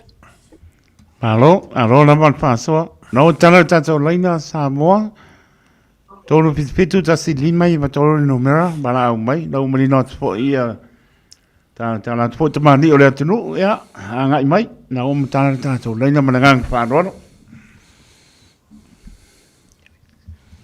Ya, lewa kala ka kolenga. Ole whauinganga, kai ka whauinganga le upu lea penga i kua o kai. O kai ia. Ia ma, ole ia e malonga kai ngalu. O lang ku whakasi o longa o pea whauinga, foi pea au kilo de winga. O se whamoe moe wa uma sa kapua ia. Whamoe moe wa uma sa kapua ia e whapea aku ia. Ia, lewa ieri ka ko wala au. Whakalofak. Alofa, vai. Ia, kalofa. Malore, fumongia. Oi. Ele kalenga ia, kenga ki foi ia. Koko, mai koko. Kalofa. Ia. Afmarka. Foi mau aku ngai. Ia. Se fumongia. Malo, a foi ele kai mai ia. Kalenga ku sa mau ia, wa pe foi sunga la ia kai ko. Ai. Malo te fumongia i roku va se ko. Kai. Pale, au kai ngai fia. Pale mai farfiku. Ole, ba ngai so lele. Eu kau ale o mi ko la ki vi ma sau lo po kala me i ia o ko fika lai. Nadira. Ma ngai fo fa no longo ma. Si fo yo ko fa so ai. Sa me la ko ponga. Nanga le o ke va ia ku di suafa kalinga ia ku sama. Ia o suafa e ma fu ma nga kai fale mai ai. Ke do ka ke le hu do si le fia i fu langa ia. Ia o lo i lo i pu ia vai. Ni la. E pe o ia e ka u fo mo ia ka ko fa nga u lo wa. Ni la. O le upu le o kau whalongo koe o kako penga i kua kai ia. Ie. I lo wa uia ia kailo ia i re whai kau foi le. Malira. Eu kama mao ia Samoa mana la ko whasoa me se fol whau kanga i pokarami. Ie. Ole upu lea penga. Ie. O se o lo mga koe o le kala le makauria fo ia e kai mea ai le ia. Ie. E lo le kai ia. Ai, koe maua mai i kai muri. Va pe o faisi, o levanga o makuia. Ai, va pe ko i na sele lo a pe ke o koe maua mai se ia sa lava ia so po se, ia po se la me po se marie foi, me se foi po pe o po se kule, pe maua mai kia kule. E sanga o pe avere. O la ia fa uinga ngale upule ka ke masangi wila ka fa alo. O ia le koe fa asoa o le penga.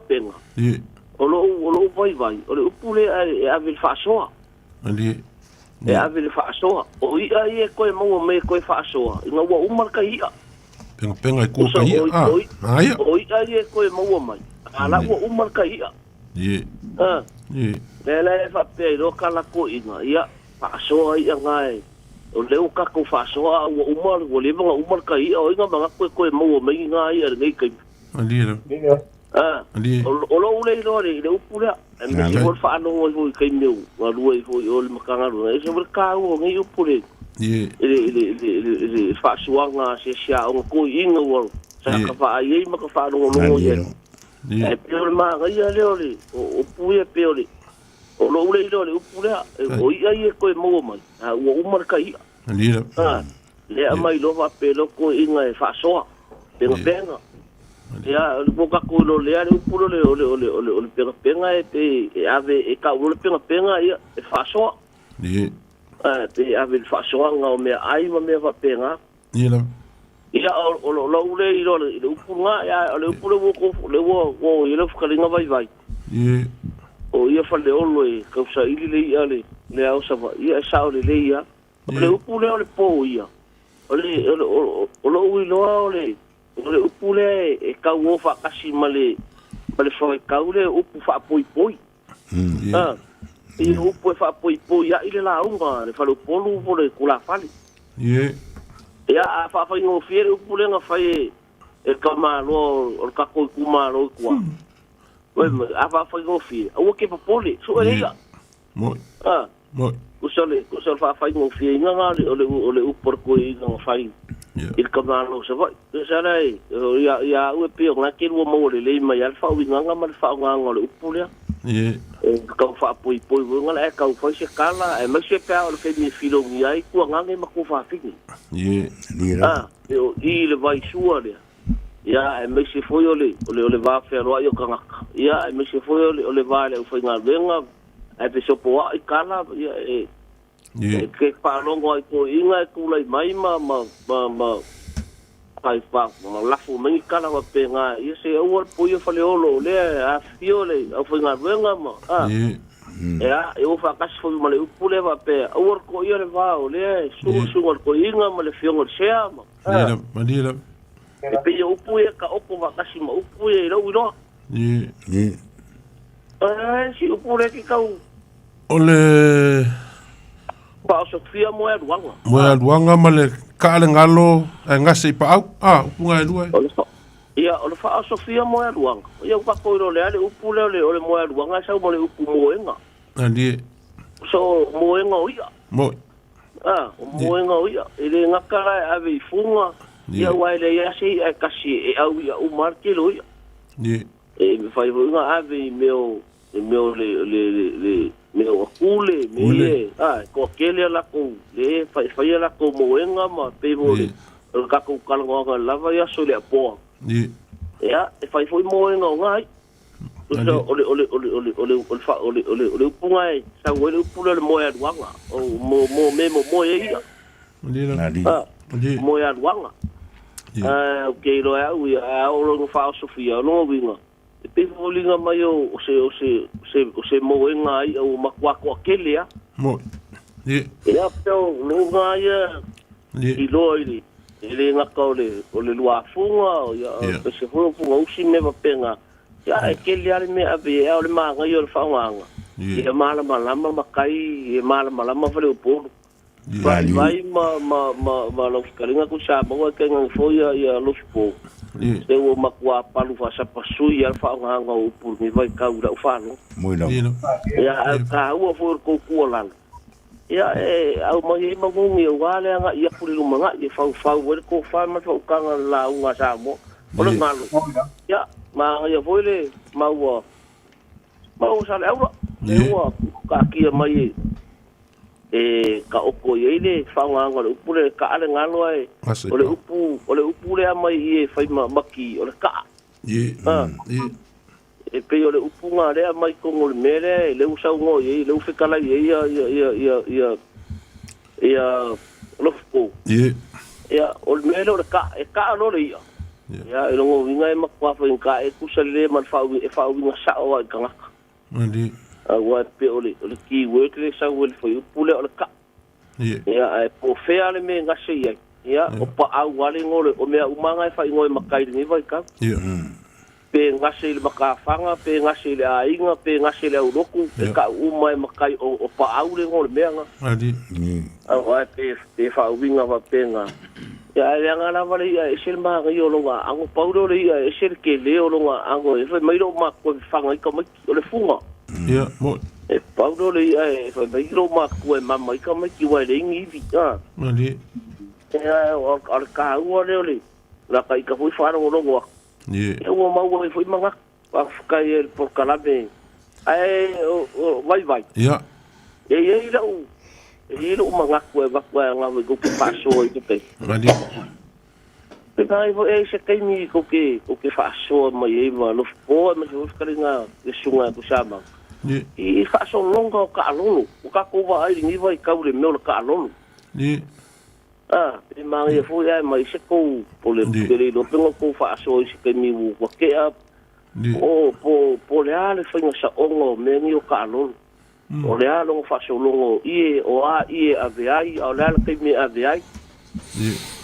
Ya wa ngi kai mi ka ba pe ol mele wo ka wo ye ro ma wo fa Le ke yo ka lolo o ma ku ke vai ka o fa le ngol fa le sa o fa le fi au o fa le pongo le o ma ya o ave foi mo meu pe o pui ai ka lolo ni vai ka ale me piko siringa nga ka o ro ma ho fa o i o ka lolo al vesti o le al ke me ave i o ka lolo o le al ke me ave ai le i o ka lolo ya pero la ule manga ko va que al como alors façon alors façon là ya alo fa que ya fa ko wala ko fa ko alors ya alo fa ko ma we fa so alo fa foi kai ko lava ni era po ya ya fa foi ya fa kalfa ko malanga fa lolo ya kalau for noinga ya kalau for la agua sunga ku samau ya ringa deuda ni po kaulang malole e vo mungia malo vo le la papale ya ko por la mengipo ya ma ka mo fi fa so ya ka ko penga i ku ka yoi ya o ke au mga ko fa fiku oi ya ngao oi ya ko koi o ko ngole o se ya nga e po se ya le o mo ya le la o ka ko fa so ai mga penga ma fa so ku lo fa fo mai le ko ngai ho ya o ke pi ka o fi nga o fa siku mo o ko ngao o ya ai ka la fe ngai le ya o le ba Sofia mo nga ruanga ya ma ngai ya o mo lo fa ka o fa be ya alu ye ngaskala yo ama ko fa se ifar ka po wa inga ye fa Sofia mo nga ruanga mo so vinga ngalo nani wale kala lea o mo di ko fa ya ana ma ko ka po ya o masangi fa nga me o nga kai fali e fo era u po fai inga wa ya ku fa ivar fa nga ko mo wa ya ava ku leo o ia o la fo le fi malala a pe nga nga wa ku ngo ka su lu ma fale le me lo ye ka po inga mai mali e ka po inga ang ave leo la so di ku le mudi vai se ka ka fe plo ngala o e ko fa o Sofia mo nga ruanga e fa pe nga se la ngonga nga fa ka le ku ya ole upur nga ole po ye fale lo ya ma nga ye ke o ia fa mang yo fa ngari si upu ka ka ka wi upu nga au po ia fa le lo pe o ka be ia le au sala fa no ka ngo e fikiri au le ia lo ki fikiri mo si le fia o ma kwa lo la vori esa o le ka ringa vai wa ka vai so yo pe ko va ai pasi ho nga le sa mo ko ia le pa ka le kama sama nga wa pe o pasi ka ma ki fikiri ka ki fia ka fa nga wa e lo ke le ku ia ya ma ka o if you was all I mo wa la ke oh la ke mo ko lo ri or ki fia yo la fo nga ka ngo ye le o sala fo ia pi ka mo fe fo le o sala fa ia nga fa ka o le u ka u malai ya ka singa ya ka sibur nga fa so ai e ka ai nga fo ye fa so le fa be ai e ka fa funga le e ka u ai ka sibur singa pu ma nga ye e ka fa funga fo po le ma wo lu ngot fa lo ai ka singa u po mo mo i funga yo ka le nga lo ya o si o ala ngonga mo si o vai le upule opa au e fa si mo sa o le ava ya ma ku so se mo ya le ava o le ya lo nga lo mo fo le ava ile ma so nga mo le se me ile so nga mo o le ya ai vai ke si da fiori e pa ku lo mo au ale ya fo ya o ke ne o lo le o le ya lo malakia e kupu mai le la lafi a o le funga la a o ngakele e ke vai ese le kulo le ko yo le udo le ole laia mari ale ole ngalo ni ale ngalo mo fo le me le vai ko la lo ka fa vai e ai me o pingi vai e mo ko ala ku le vai kele le ale ma ko e le ko kele ngai ru mo me ru ulam ka fa vai ke si da fier ko lo ko ngai nga me ka or ko kamanga ke la kwa pia fa la ko poko ai ke le vai so wo ngare ko ale ri on kwa lo ko ala nga pa wala ngari e mo mai nga e ya la wori or ma ko mu e e o ila lo ngai ke vai e mai ma afisi me ri ai lunga o mo para po ale ya ke lo nga ole ne ka upa au le apa lo mo fo nga mo fo nga lo le so nga mo le nga lo se bia e mo ya nga lo le mero loko ne nga ke vai sa mo ngi faiva o le e mo fo le lo loko ri me la nga e fo fe ka ai ai e mo fo nga lo e fa ka ka wa po ai wo ko nga lo yo le ava e me mo ya se wo fa nga ka mai lo ia i fa faiva ia i ka le nga ia mo sa lo pa nga fa so Alo. Hey, fa so. Ka ko ko e. Ka fa fo le lava ia so e dungo pe mo nga fa ma lo mo por karapi. La kaulang. O le aso finga ngalo ile avale nga mako kalangoa ko ile amakanga. O le folfolonga ava. Nga mer sa o le o e vai vai. E lo e kulo war fa fo ngale ku apa pa o folfola ava a fai ai le ka mo di mai. Ba ku fo ia fa fo ngame ku. O la nga makawa i le nga. Nga la nga lu la lo pa wa le me nga wala a wer ka ku mama mai se au manga. Mali. Te mo mo le ku ngas. Para sa wa ku ka mo le ku la fa le hilo le ko si oi me. Ba ku me le. A e ro se makai ra ke ka e ro go. Nga ko fo re ki nga i ro makai ka wa a bi ka ma ya. O ngala ke ka ya. E ka e fa be nga me a iskula fa. E fa ia ko lo makai le o ngala fu a sa mo mi sa nga memo. Ke ya ro ya wa ku nga se le i ro makai ka wa a bi ka ma ya. Ani. O fa ngala nga i si fa po ru le ma ka ngofi. A o me mo ia. O ke au ro ku vinga. O le me ale a fo a vai fai. Fa senga ava hilo le se ava le ava maka ngo film au le ave mo le ka wo le mu por ka mau li ku maro yo le vaso ku le nga fa alo vaso ni fiafi yusu alo vaso ya se fo ya fa kalfa ku le nga fa lol kalof alo ya Kalova. Ukurangi ya tato. Kalova Marso. Kalova Marso. Kalova.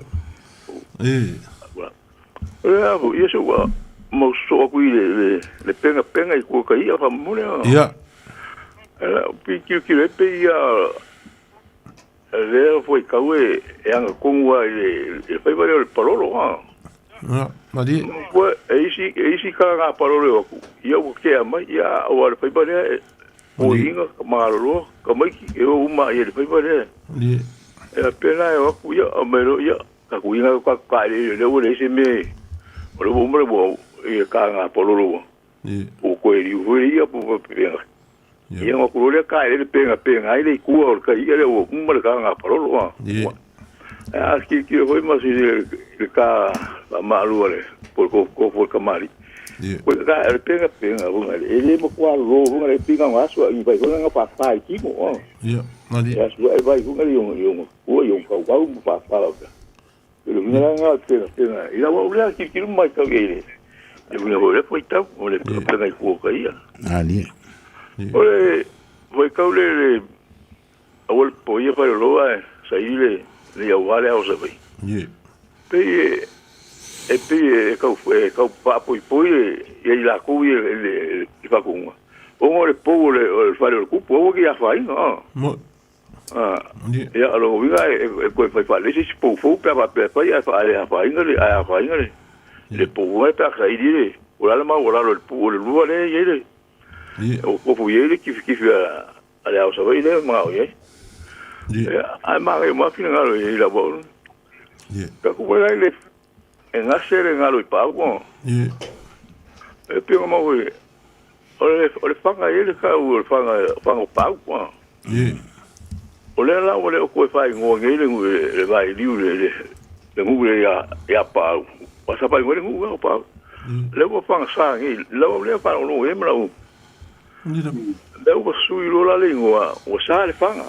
Ai sa. Na la we de yo ngo.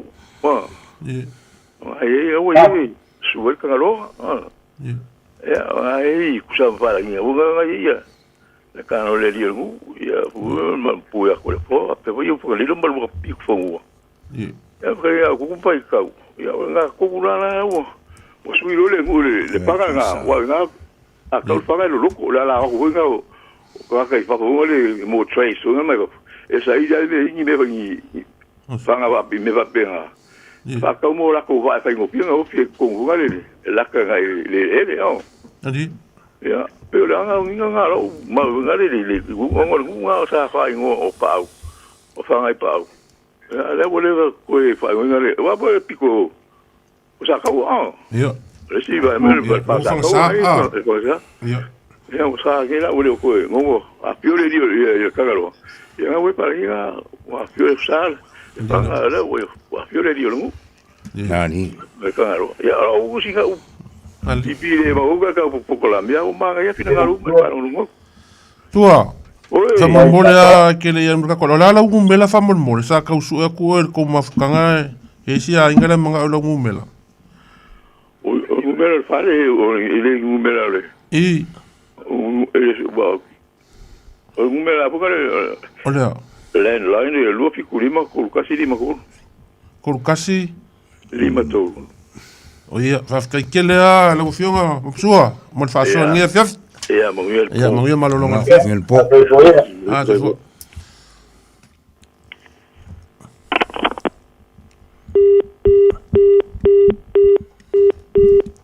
Halo? Akal wha kumalangang whaalol? Halo?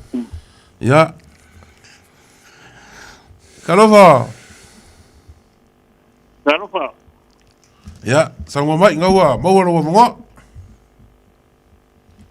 Ya. Lo ya. Ya, ngawa. Mau lo mo. Malo sai kuwa. Ya, so. Ya, mo le ku fa malo mali. Wa karo fa ko karame ia fiafi. Dilo. E to karame el fa do longo. Ai. O wile misi era para me deve a umba. Kai.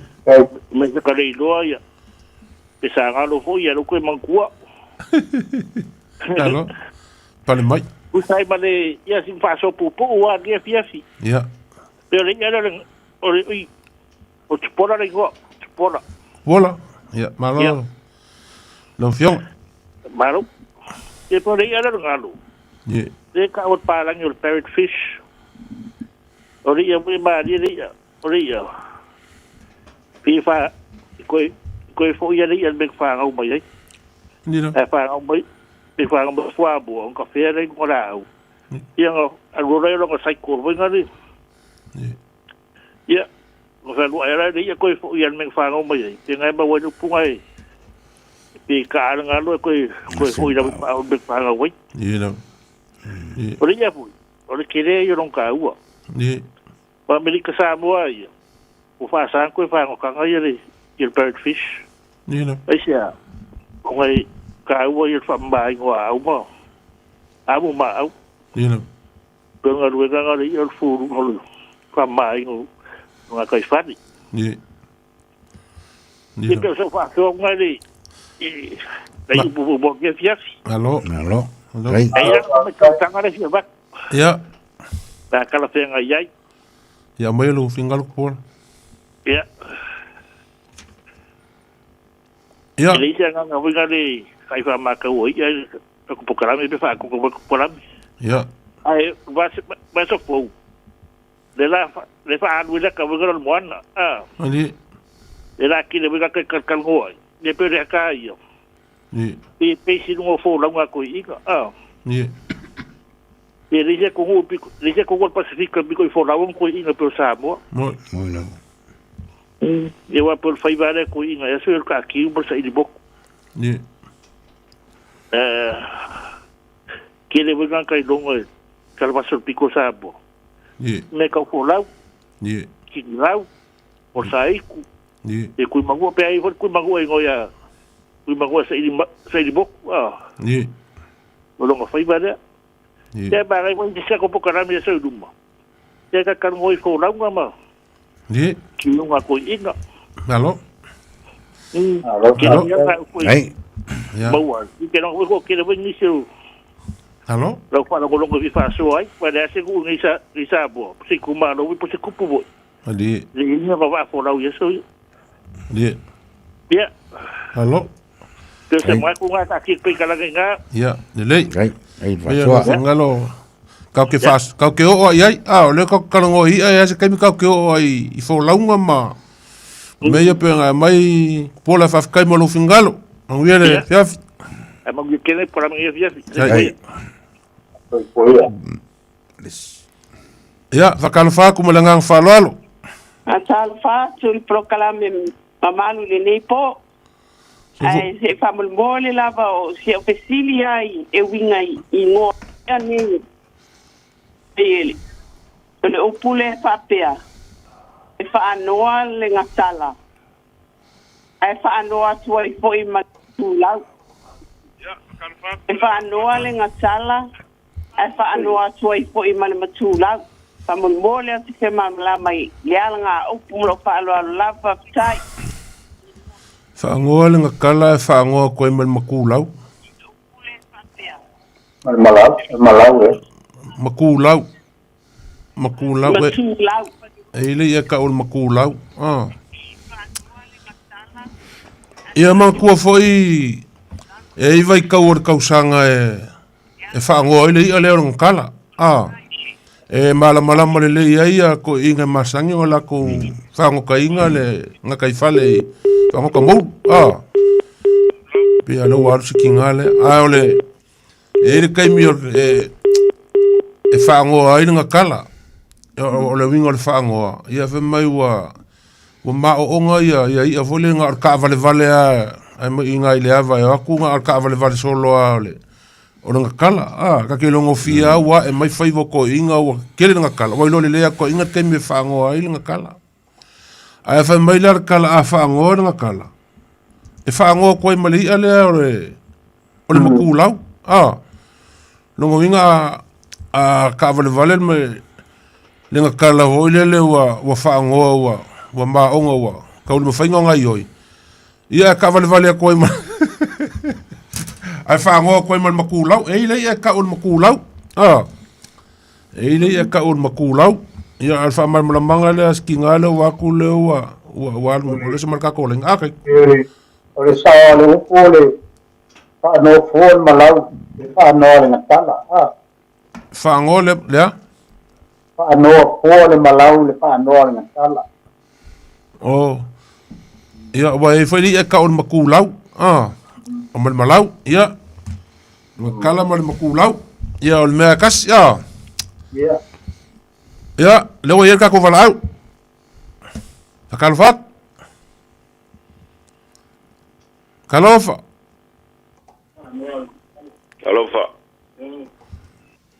Soy fo muia. Ya, se fo muia. Wa mai ni ia. Ya, le ka fa umaku le. Ka ko kalambe. Malor pale. Mai lo finga ka lo ngau bo lo wa ngoa. Malo fo ele. O sai ni fiafi. Kerenga le mo nga le mesopia. Son ku Samoa e mas foi plenga ya. Los po la laula. Ila pe fo. Fia pastor ku ina e fo ie. Ya. Já foi para o já vangoa ya. Ko foi ni fiafi. Kai. O ai se langonga ku nga ko foi se so angi e pe fai ka ngai pe ai.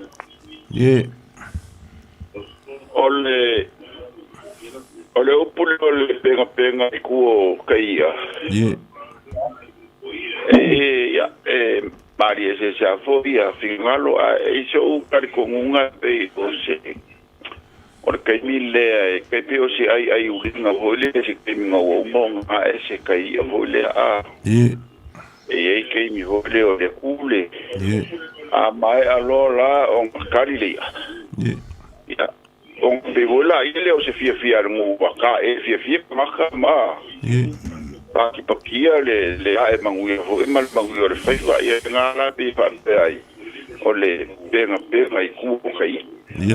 Ali. Ma vai lo le kai le nga o ma kari sei o nga. Wai. Ia sa pele ka fia. Bo voile me faz pro ele fia se fare fu po se fare fa. Ia, ai ole ka ngalo ai ngase I pau. Ia. Ele sala se foi se kaofi. o le kule sa o le ngalo e kele a hoi o le kuasau ke piongunga o sa kau o whaksa wa istala aso sol mai a hoi a sau ma wala ai e mali e tau le leia hoi fi ngalo ai o le me mali e o ke wha adua i ngai le fi ngalo ho sa leo e hoi sa ngongi si o le alea vai hoi longa e malo o le kua malo masalo pio i ale whaaka ka isi whamkalanga whampenga e winga i koe ngā kanka hoi le o mavoi kalma upe whai e pia whau malo whakua koe kisara moa koe foi lo le lai ngā pio haka umai o le ia pia whaanga isi wha iloa isi kangaka whampenga mangionga winga hoi le e fiu whau kuanga ma fiu upu makala e kawaku e foi mai la ingari sau e kaukua ma a pia whau maro o aka kua le mauru le ngaro e kua mloa ia o ngā luala ia le ua ma kua ngaste a ua le eise mea ia o koe makua le si a inga e o ngā e kore saonga ia le lai koloa maure mai ka pole kupa e whailonga lua ia le pole nganga ia o la koe sara moa kungai ko koe fo ia kua makanka vai vai moa ai le so ngana ia o le kisto la inga koe rumba ia ai o le upu le a o le po ia whare o lo ia pio sa ngā po ia pa fonga e le kua kaulangi ia ka koe sa o le ia eu kako fa o povo falei o lo ia falei o lo leo ia eu kako falei o papel o falei o lo ia já le malanga le o se vai lenga o ia pinga nga ile la fianga le o ko kaulangi o le anga o le kifkifi sa o le kifkifi ia o le kifi ngai e le laanga ko ringonga le lao ko inganga ko ia sa kui mo flu ia e foi la le sua fa makai nga kao fai po madira e fa ma ho nga mea ia e foi le po ia am salo ngala no fia le o se vai kifi e mi foi il mo le pi for nga le stia kawalo foi de país ai ama ka kilo le ia pia sama e se male au le o mo le ali de or kif ali no mdal pole ala ko na la yung fili le au se vai le or kif ai ngama foi ia ai o mai pinge nga la lo ia e da isti me pio mai ai foi vi angal mo ko lang ia sa vai kama faso allo va kai moleu faso ninguém fiaf ia o faunga ia na sa o le ia ia faunga ia o so fale ko ia fa marua ko di ka ko ai fa pe mai sa por po ia fa lo pe kala ia mas ta ngo ai ta ngo mai ile te ku ka fa ko nga lo cha ia pe lo ka ka fa so a fiaf kai lo que ako le ka ko Mafkama, lo pago lo fo, o na manguela fiafi. Allo, faso ninguém fiaf. Kai molo sao. Ia, fa kalfa como le ngang fa lolo. Ia, fa kalo ko ngang fa lo po kalame. Lo wa se kodu, ia te vo ide. Ko ko lang. Oi, kalofa. Laudi. Ia, ma lo so vo manguia. Kalofa. Ia ngola ngale ide. I fa leolo. Odi. O ile o pea o ile nga ko i fa o sa malama ile fa le o i fo yo lilo mai ko ya nga lilo mai o le fa le uma ile kala ile ku sala o ile nga ko man go fo yo kala le kele wa le nga wa ku le ile ko wa au luele u fo le fa mai va fu mali o lu ila ya ku ko wa au fo le sa nga ile Melo ile la au ulo le ma wo ile se ponga ya le nga ku kuri la fo ile ponga kione ia ai ra ku lo ka ma de sa fa ngo ka fo ile mo long fa ile sa ai dalo ai ki ke le ia de oso i kongo le pu o ngā le fo le i umang fai Nilo.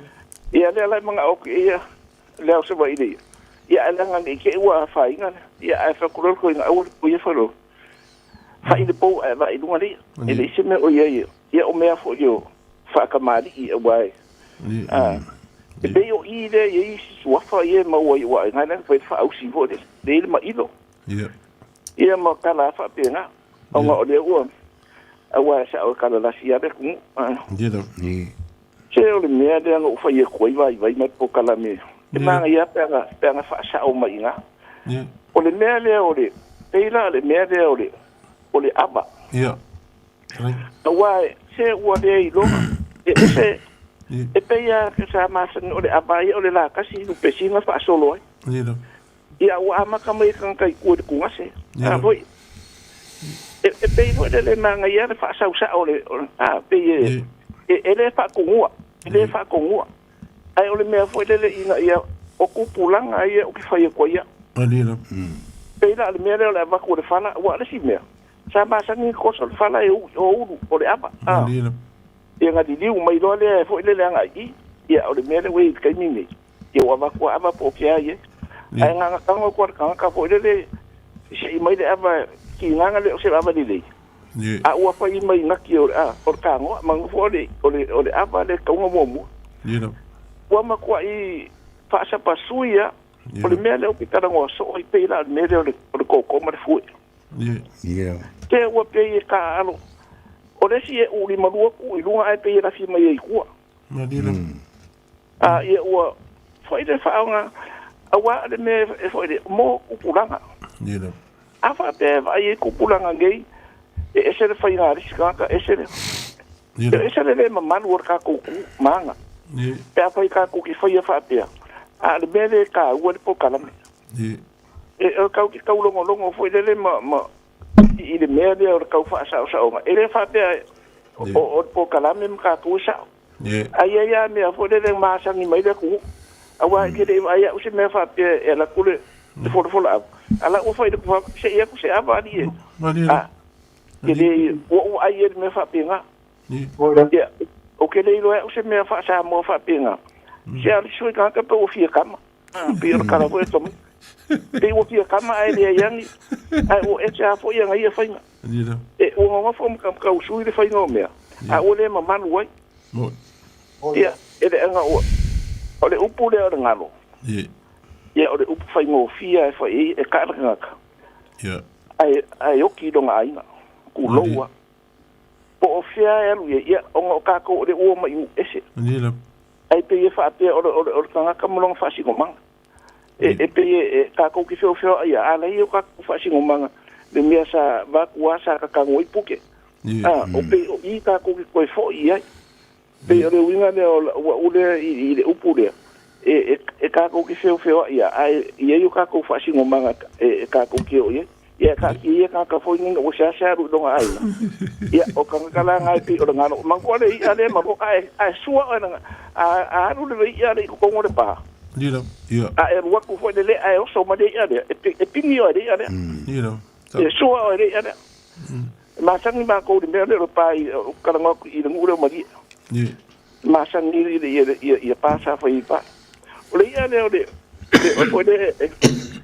o na kala e mga kuare o le winga le upu le o le whaangoa o le kulo o le a whaangau whaangau e ngā re kawa le vale o le upu e whai fo i kako i le wha i neo ka maika kulo pe e wha o le ia le a o nge kini po ke topa ea ngā kawa le vale o le ia le o le ma whainga o le ala ia e ai i le mea fo le le o kako o mea i e kaunga wha asa o le ala a na whaangau le ia ia le kai miranga ka ku kulo wa ka ku ngale ere ka makan kamera e nga ngwa kwa fai mai o inga na le o winga le ku nga fo le o fa ngwa nga kana ia o va ver kai ia kai kai mo lo sao tá ok Pero aí que no porque ia va pe na foi no fa ku leo ia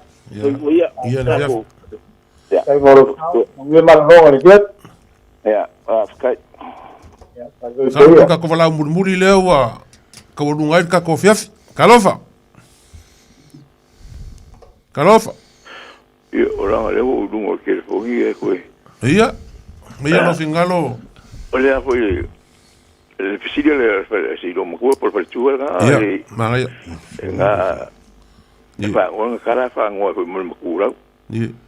Ia mo ka bi ko nga ho nga le e ka ku fu ai lenka. Ah. Ia.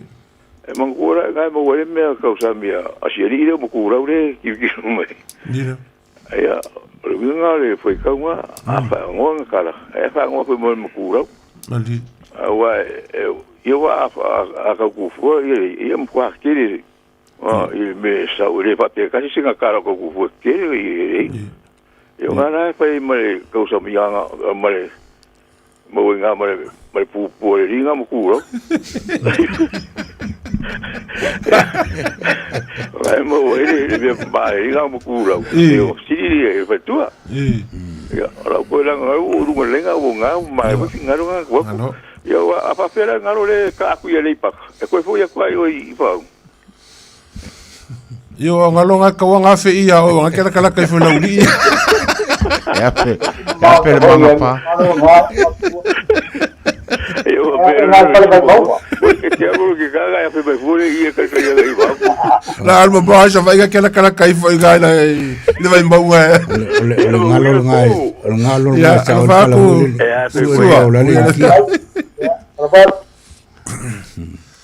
Malo? Malo le faso le fiafi. Lo po? Ah. Ya, ako kuya kay mag ako program. Ang marunong po. Ya. Malo le faso le fiafi Samoa. Le sa maka afa fa ponga o ngafa le fa ka oile faso le fiafi. Wa le kiu foi fa makala o e kiu ma fifio ko faiva. Ia ua kufa fa mangsinga le faso le fiafi. Ia waku pulanga o lo lalo vaoa. Ma lor fa so fa kamali ma le fa kaukanga fa fa le upolu. I nge fiafi wa kele fingo ko nge fiafi ma ko ki fa malulu fo. Le ase ma ko upua. Le kusa ma le fa fonga nge fiafi ya poko ar kaukai sela nga ku yama mele ya ka ko feilo ai lunga ka ko por kalame le. Po la solu le va so asau ya mo malolongo le fiafi. E unga malulu nge ya ku kalo pe le kua ya fa ma fang inga le ko fa I mo ka malawa nge fiaf ya mai le ko fa ya lo po ma klenga ma ngwa ya ma sunga ya kaiko ya ma ko ke fa ko fa mangu ya malolonga le fiaf ya fua po ya era Aru eso maisa, aru eso maisa, ya sa foi sua maiso, ya sa foi sua. O le tofa mamao ma le utanga o Samoa. O le vao filifili. O le ngasu e whainga tā o nā saina. O le ia I vivia e au ngata. O le fuela velave e le whaingofie lona tala talaina. O le papa mausali ua uma o na mamanuina. O le nei polo kalame ua whaingoina o le vao filifili. O se wha manatu. O se fangufangu o anga nuu manga I whanua. A wale fuanga lalovawa. A o si olo pito vaa le tanto polo kalame le au wha fongai. Ia mau le to vae. A wae tau fi ese le atunu. Ia manuia lau whaasaunga I le nei pō. O awanganu o te pia ian, aru e so maisa, aru e so maisa, ia sa foi sua maiso, ia sa foi sua maiso.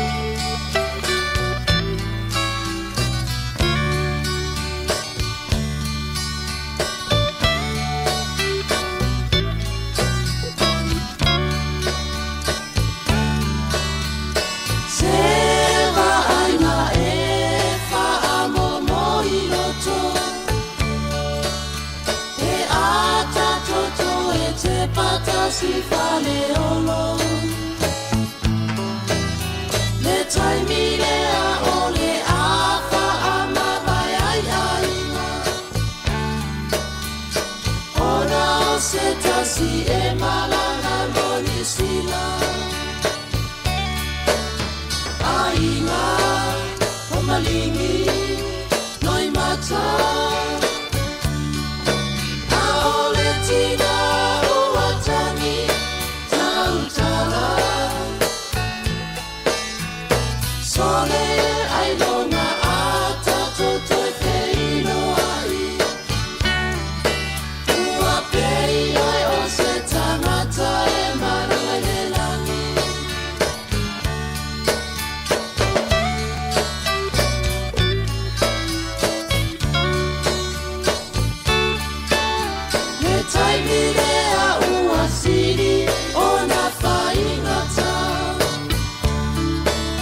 Tavi jule mai nua sulima mirute ona ta leo le jule spulu. Ya leo wa ta pena mari tato e por klame sunga pa penganga ya sana pui mona makapi. Tanto por klame a reto leola. Smaila pa ponga Samoa.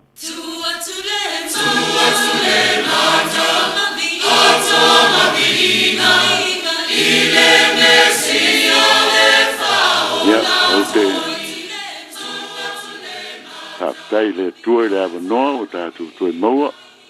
Ei lewa ele nei fo ia la leo o so sani. Ia ma tu mai le teimi a wale nei pol kalami tā ua. O le a tātou a te talo mo le amtaino o le tātou maftanga ta mai. E pa ia e silsiri ese o fo fungia la o fia. Ai ma tau te fia tau tala ma tala noa i la o fionga. Ai panga lea e ao na mātou wala watu matu ina atu wā oe mwhai ai. Fio mai anga pa ia i ule nei fiafi ile mātou o fie o lau fionga. Ia ma ia vi ia e pēr lo swafa. E ala ia Jesu Keriso. Amene ia whaftai ai lato umo mwhaino ma futa mai au te whatalofa wa.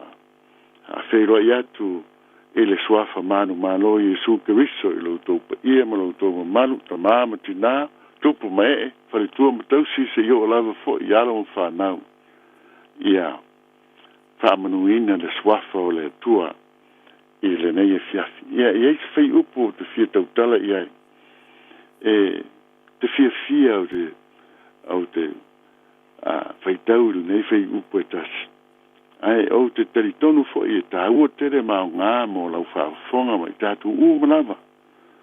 A su e lau tuspa ia e le tusia evangelia Ioane lo nta upo e sfulwha. E mwhain tātu whai tauru whai upuru nāia e ono e taita ina i tātou e le nei e fiafi. Ioane evangelia lo nta upo e sfulwha whai upo e ono. Ia tonu e masani ai ai mo e lo lato te lei a faitau o masani ai le nei fei e te tau o na tātou tauru toina ma manatua a wā o le whirangalu pa ia leo le atua ia tele isi a fionga le atua e te tau o na tātou tau loto ina ma mai tau ina ai o te ton se tasi le nei o fei upu e ao ina talia ma talitonu ma tātou tu ai ele soifuanga nei a walo fina we nisi ele o teritonu nisi e ato toa le nei fai upu ile me tau na ia ai o tino atu o le fai upu le nei ao ina silofia ma ta ofi la uke siano umana a fai e te le o ta ofia ia po le o manatu iai oe le tāua le nei whai upu. Ia o teritonu e ao en tātou whaitau ma o tātou iloa, ia o tātou wolai. Ioane evangelia sfulwha whai upu e ono, whapelo na whaitawina ua whetala i atu Jesu ia ate ia. O au nei le ala, ma le upu moni, ma le ola. E lea luatu lava se tasi il te maa pe a le ui mai i ata. O le fionga lea Jesu ke riso lo tātou li i le alo e to tasi o le atua. O le o lo fai maa o le kalesia. O le atua liu tino tanata. O le o ia tongina ma whaama maina a tātou wanasala. Tātou ola mai ai e pei ona a whaina ai le soifua ma le ola mai leulua i tanata ia a tau ma e vai o mai lava e lei ona po. Whai mai le tuspa ia o Jesu e ma ngalo ai. Na o Jesu lava e ma ngalo ai. Ua na o Jesu foi tātou te uia tuai i le ola e whapapau. Na lea tāu ai ia i tātou ana tātou mana tunatu ia i le nei whai upu i nei tātou wolai. Whai mai le tāla al tusi ai sulu ia wa unei le ala e tolu vaenga ia o le fai upu o le tau an tātou manino ia o ia o le ala i le malo o le atua o ia o le upu moni a le atua o ia lava o le upu moni o ia foi o ke viso lea o ia o le ola hafonga i le e peris furu a lona fai upu e luas furu o lo whapea mai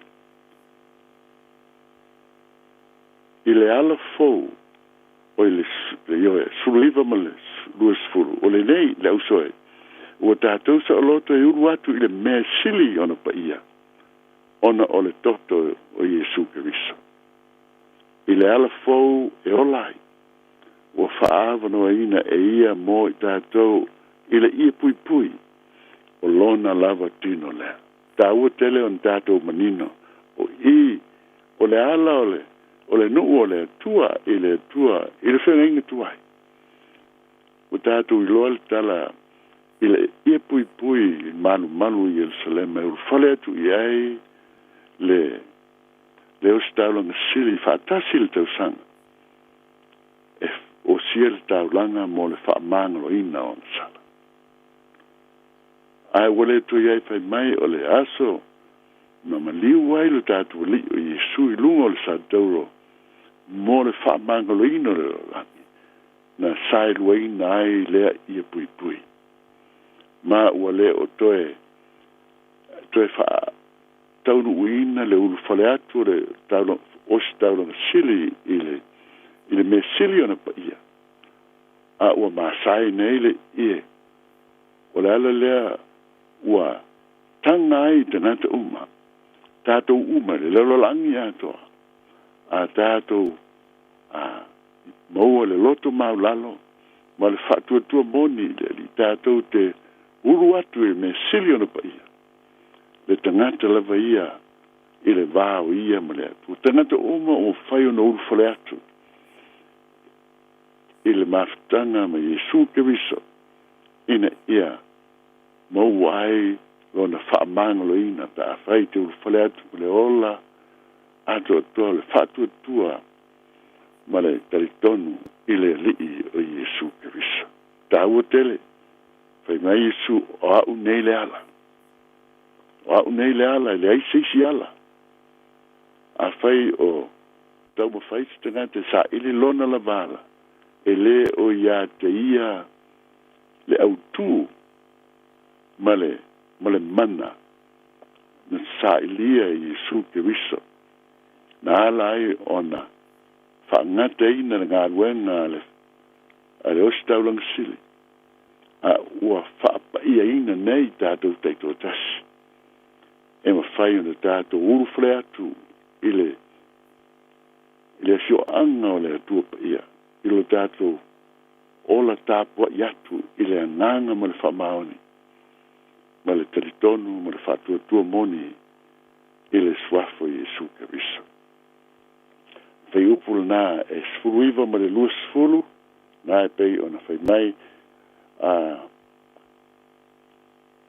ua tātou wa saoloto e uru atu i le mea sili ona pa ia ona o le toto Keriso i le ala fou e ola ai ma whaavano e ina e ia mo i tātou le ia pui pui o lona lava tino lea ua masae le ia pui pui ua masofa le tino Keriso ona o tātou le whanau sala fai mai ai whatuatua i lon suafa i lea ngā ruenga mana ona ta'uami o tanuina ai lea oe i luma o le atua fai mai fo Iesu e le ngata o ia o le ala ai o ia o le upumoni ioe su e lau tusi i le tusi a Mateus fultasi on tātou mauai lea ole fai upu lea o lo tuina mai mo i tātou whaafonga hei tawina Mateus fultasi fai upu e luas furu ma le fitu fai mai le tus pa ia ua tuina mai mea uma ia te au e loutama. E le ai fo se tasi ua iloa le atali ua nā o le tama. E le ai fo se tasi ua na iloa le tama ua nā o le atali. Ma se ua loto le atali e whaali atu iai. Tā ua tere le lenga muli lea le maastanga e le nei e fiafi. Ma se ua loto le atali e whaali atu iai. O le ola whaapa iaina, o le ola whaamangalo ina a le atua i le lero langi. Sa whaia i le usu sta i ma le whina lofa o le o Yesu i lontama. Whapena fo e le atua le tamaha i le halo. Ai whai mea u whaatino, whaatau nua ke riso mea umana i le whina o lontama. O lea, ua i loa ua mutuai manino ma ua ato atoa le soifuo ke riso mo lontama ua whapena foi ona whaailoa mai ma whaamanuia mai le tama i le atiri a ua ua ia whaatino whaatau nuu mea umanawa na whina ngalo i aile tama. O lea ua tau wami o tunuina ai, o lea ua ato atoa ai ma whapea mai le tuspa ia ua sila fia e lei seisina te loa le atali i lona ato toanga malono pa ia malono al una o tama a fa pena fo e le tama il sila fia ma le finangalo o le atali ai fai mai leo le lenga muri leo te avatu ma se ua loto le atali i faali o ila tu umana wa ui atu ya ke viso o ya ke viso le upumoni e whaairoa atu ai le tamaha i atu o e awa o loo i ate ia foi lea lava a whina ngalo ma le pa ia ma le sitsiri ese le mamalu ma le ofo pungia o mea umanama o loo sai le tamaha o loo i le tamaha whapena foi ona i le atali ma le ua ui atu i ate ia e le teritonu ma le whatuatua. Te talai Yesu o au nei o le ala o le upu moni ma le vaenga o le muli o ia o le ola. Fai mai le tusi o Roma lima tasi ma le lua. Suela o tusi il tusi o Roma mta upu e lima au sia fai tawina fai upu nai lua ia le amatanga. Ole nei, o ta uami o tanuina i tātou le whatua tua, o lea o tātou le lei ai ma le atua. Ona o tātou li o Yesu ke viso. O ia fo i o tātou maua mai ai le taita inga i le nei alofa tunoa. Tātou te iai i le whatua tua. O loo mita foi i tātou ma le wha moe i le manuia mai le atua. Ioi, o Yesu, o ia, ole ola. Pei ona fai maile, le Roma le lima, ona fai upu, nā sa fai te watu, ole mua ma le lua, o ia foi o tātou maua mai iaile teita inga, ole nei alofa tuno. O lo talia ina, o lo talitonu, o lo fatua tua, o lo alofa i le atua. Fai mai, na avea i lea o oel tangata ana sala, o aul tangata ana sala, ma tangata whaamangolo ina, o na feta lai mai leo le tuspa ia, wa avea ai oe mai tātou, ma tangata ta'uami o tanuina. O le ola lea, wa fora mai e lea tua mo, oe mao mai tātou uma. O lea i tātou te le ui e tuai i sisi lava awala.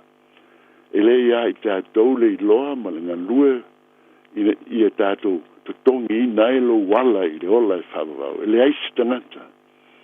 Wo o sona sila fia ma sona iloa ma sona whaatua tuanga i le tangata o Yesu ke riso. Wana o Yesu, wana ngafatia, wana ia ulia, wa ia ho atu il malu, whaatasi molon tu ma. O lea, o fetalai ai lo tātou alii o a'u nei o le ala o le upu moni ma le ola e lē alu atu lava se tasi i le tamā pe a le ui mai i ata sa moe lenei fiafi o Iesu loto wala i le ola e whaamawau ia whaamanuia le atua i lau whaafonga so i fua me e manuia ia tātou toi wheroai e le nāwa yaso pa a teite i atu lo so i fua a le nei taimi ma le nei tula ia wha manuia ma whaatasi mai pēa lo tātou atua i lau i lo whirangalo mo tātou rangona a vea i tātou ma ta ngāta taritonu moni o Iesu ua nā o ia lava le ala o le upu moni ma le ola. Amene ma amene. Toi fua me Emanuia, te roa i leva yaso.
Sipong Maria le kalesia papotonga ke sana Samoa ma New Zealand.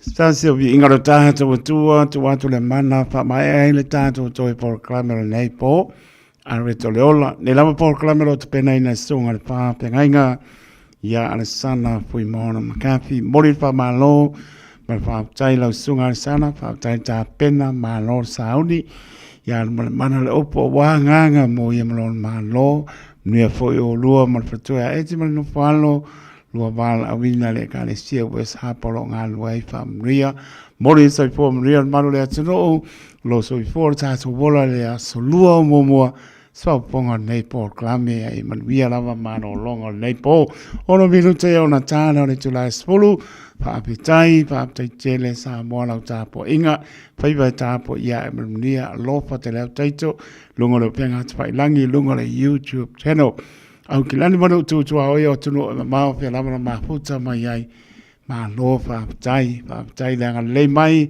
tai mo fa mianga mai se olo fa anga mo nei fa tawa o yo e man ria nga venga le leipo ya lo fa te le atu maria mano longo le leipo e nga le e fai vai ansa ma se mau mo la mo to nga ke siano te ma haloi ai man via la mano longo le leipo au lo fo le li mo le atu lo to so fo le aso ta ya po ringa pe ta to lo na nga le lei mo lo na lo fa te le atu tai to lo to le ona so fo ya manu